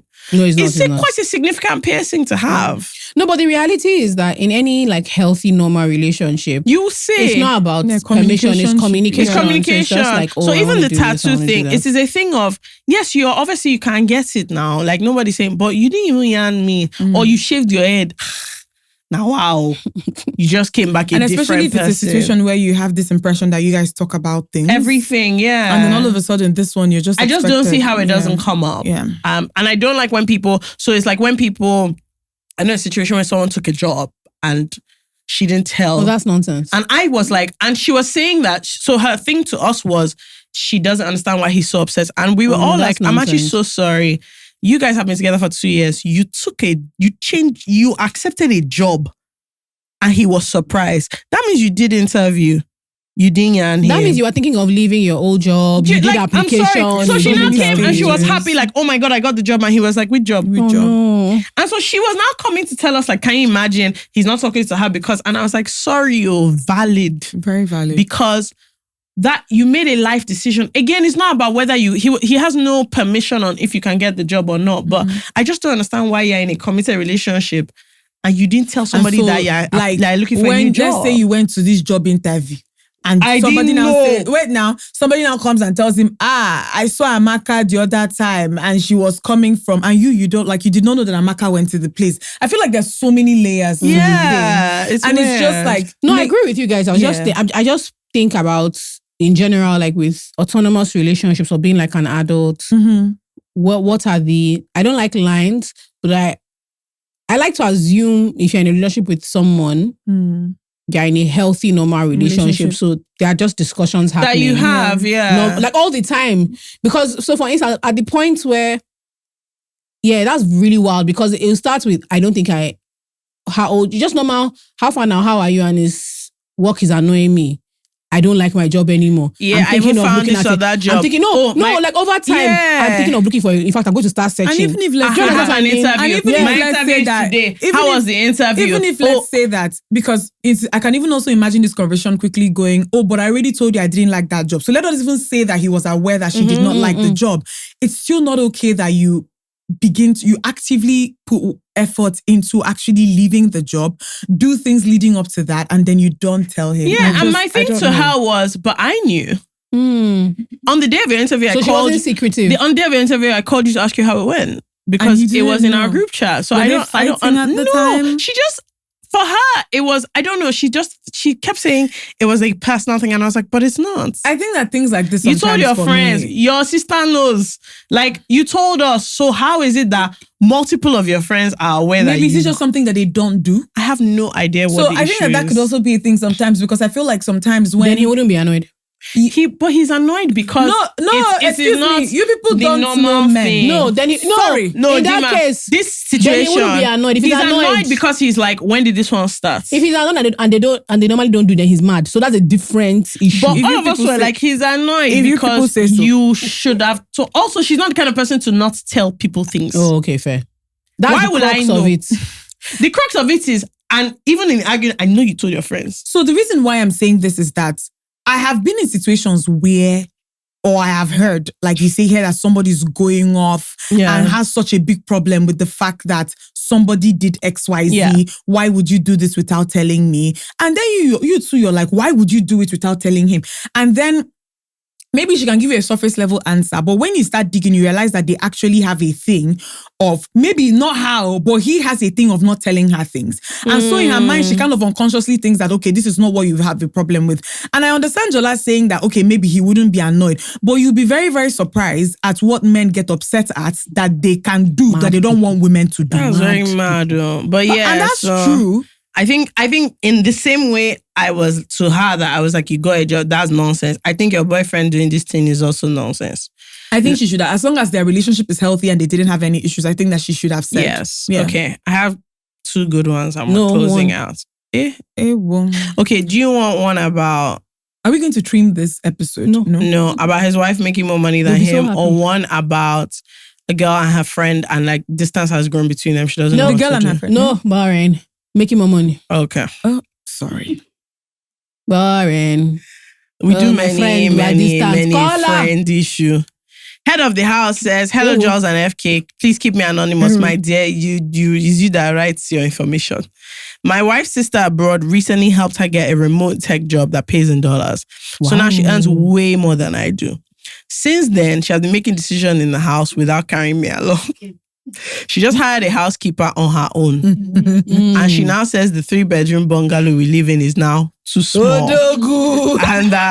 And that we should move to a bigger place because she wants a room for her. She wants an office. She wants a room for her work.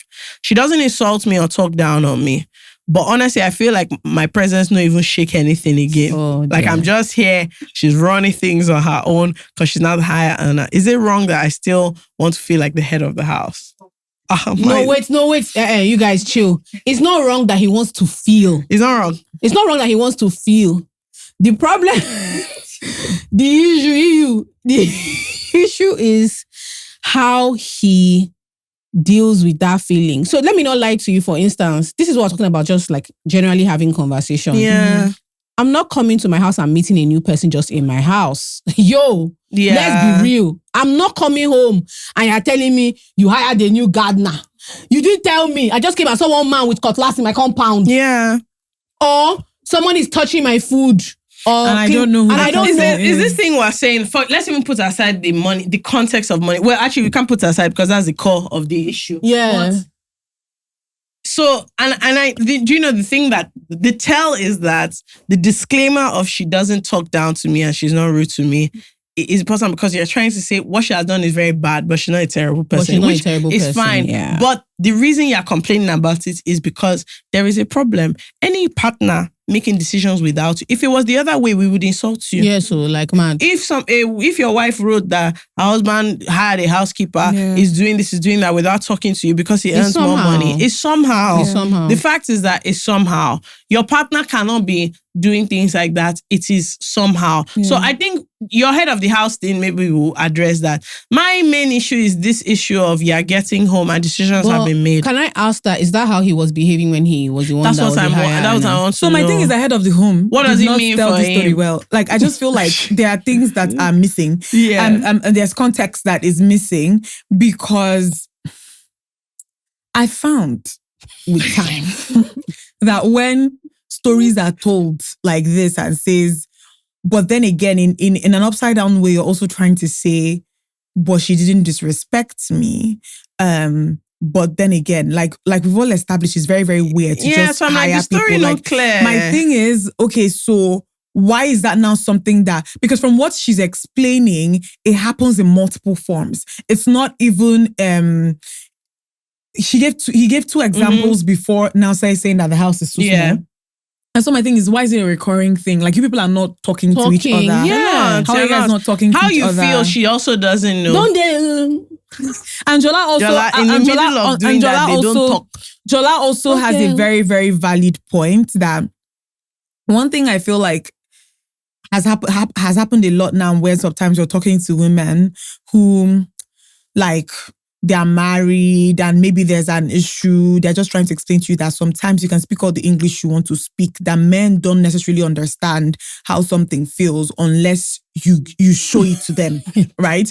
And so my thing now becomes, like Jola asked, is it something that you were doing but you didn't think was a big deal? Yeah, because I find it interesting that she did it. She did it, but you don't find it disrespectful. But I find it mad disrespectful. It is disrespectful. So I'm surprised that she's not rude to you. She's not talking down to you. But to me, that so why is she doing that? Anyway, let me be frank with you. My own advice. So in terms of, if you are going to approach this conversation, approach it from that head leadership. Don't let those words come in at all. Don't say, if I were you, I want to advise you. Do not say, you've said it to us, which is good, where we're confiding together. Don't say to your wife, in explaining your valid feeling of feeling inadequate, that you still want to be head of the house. Because don't say that. You know, when we look at the concept of the head of the house, the problem with patriarchy, a huge part of the patriarchy is also the patriarchy money.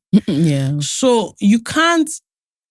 And you're feeling inadequate, your wife is making decisions without you. You can, that's a valid expression. This thing of, but you want to be in charge. You want to be the one. Because don't say it because if it's about the money, even the way it ended with that whole I don't feel like this is not even like a very big matter that even requires like a serious meeting. Like it's a simple, I don't understand how far now. Like, where is this person from? When did she come? You didn't now tell me. Like, which one is this? So for me, I'm trying to even explain is that it's such a basic thing, like a common sense thing from what you people have explained. But then the way the question has been structured is mixed with a lot of he has complex feelings about it. Right. He has complex feelings about it, where he's like, I don't know how to handle the fact that she's moving like this.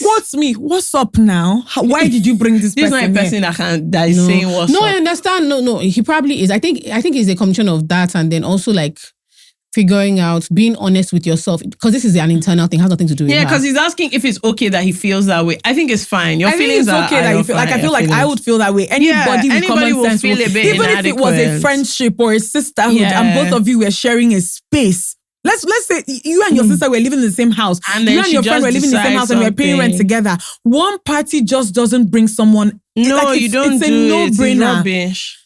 It's a no-brainer. So my thing is, just try to talk about it. I think you need to talk about it. Don't how you feel is very, very valid. Under any circumstances, say head of the home. Please. I don't even know what that would have to do with this conversation.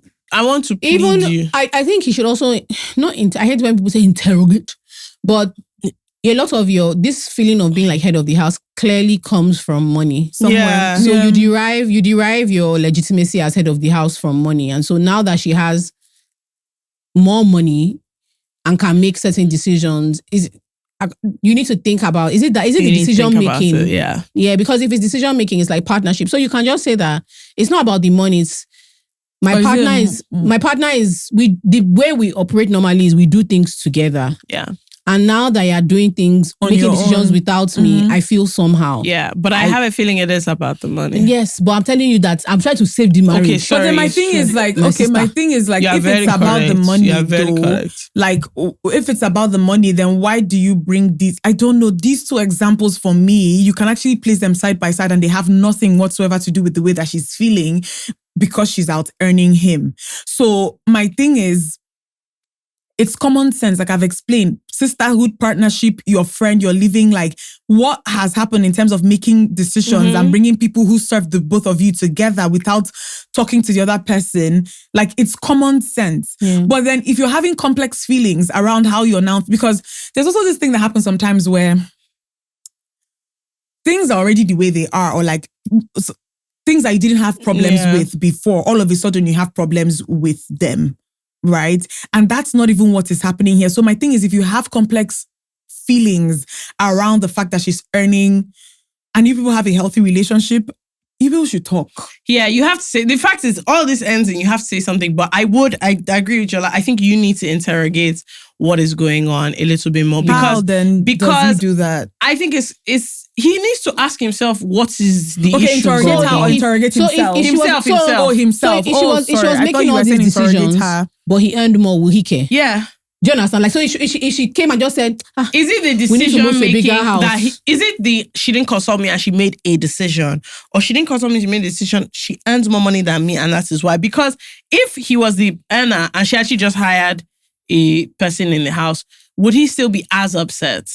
Do you understand what I'm saying? Yeah. So I honestly think that he needs to interrogate why he has if he has an issue, not why. If he has an issue with her earning more than him, full stop. I think you need to interrogate that. The making decisions without you is nonsense. I think that one is normal and you can come out and say that, but you definitely just need to say something because it's not us that is. It's hard to be emotionally intelligent when you are when you have like a grievance. Yes. Because and with stuff like this, I'll speak as somebody who, when I fuck up, I always want to emotionally manipulate my way out of the situation. I don't want to deal with how... I don't want to be confronted about it. I don't want to now start having to say sorry. So I want to quickly just...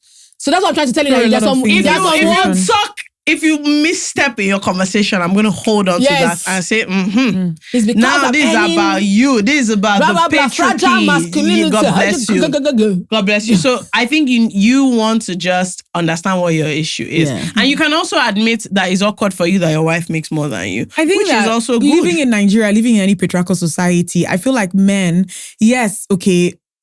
Again, sorry. One thing I just want to say is, there's also this pressure, I feel like sometimes men, these days I see it in conversations where you're feeling something, but you're almost trying to pretend that you're not feeling it. It's literally, you're feeling what you're feeling, right? Considering the way you were socialized, the way you were raised, it's not a shocking thing that this is what you're feeling in this situation. And the thing is, embrace it and be like, okay, as per man where I be in this society, you're thinking of what, maybe XYZ might be thinking or whatever else, whatever it is that could be excavating the way, whatever it is that you feel. But my thing is, do not try to now act like those feelings are not there because what I just feel like it does is that it messes things up even further.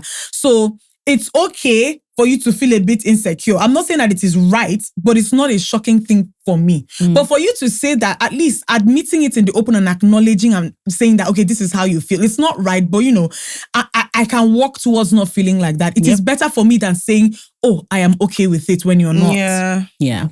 Oh, this has been a long and juicy episode. Honestly, I'm feeling... See, we didn't do the episode last week. Now we're giving you 1 million hours. We've done it. How long is the episode, Debbie? 3. Jesus is Lord. And it's always Dinma. It's always Dinma, yeah. Episodes of Dinma are always super long. But fair. Thank you for coming, babe. Thank you very much. Love you. Now that's what you can say, love you. Love you. Love you. Love you too. Someone said that I'm an annual guest on this show. No, the only time you didn't come was last year. Yeah. See you guys again in 2026. All right, guys, you know what to do. Like, share, subscribe, do all of them things. Blah, blah, blah. Dinma, where can they find you if they are new to this? Did you just say blah, blah, yes, blah? now. Okay. Sweet, God forbid. YouTube. Okay. Do not find me in the Lions Den. Instagram. TikTok. I just opened a TikTok account. TikTok, so, yeah. What do you do on TikTok? Tense. Okay, a video. I just repost like things I post on Instagram. I'm afraid to not join TikTok because of the time. To be honest, TikTok is because Twitter of light. The time sync. Time sync what? Like in terms of how much time people spend on it. Oh it's actually very addicting. Yeah. But then I actually like it because I like that it's not super curated. Please, you are talking too much. Bye everybody. Bye. Okay, fine. Bye. As usual. Yes. As usual. This. Sorry, what is the episode about? Oh my God.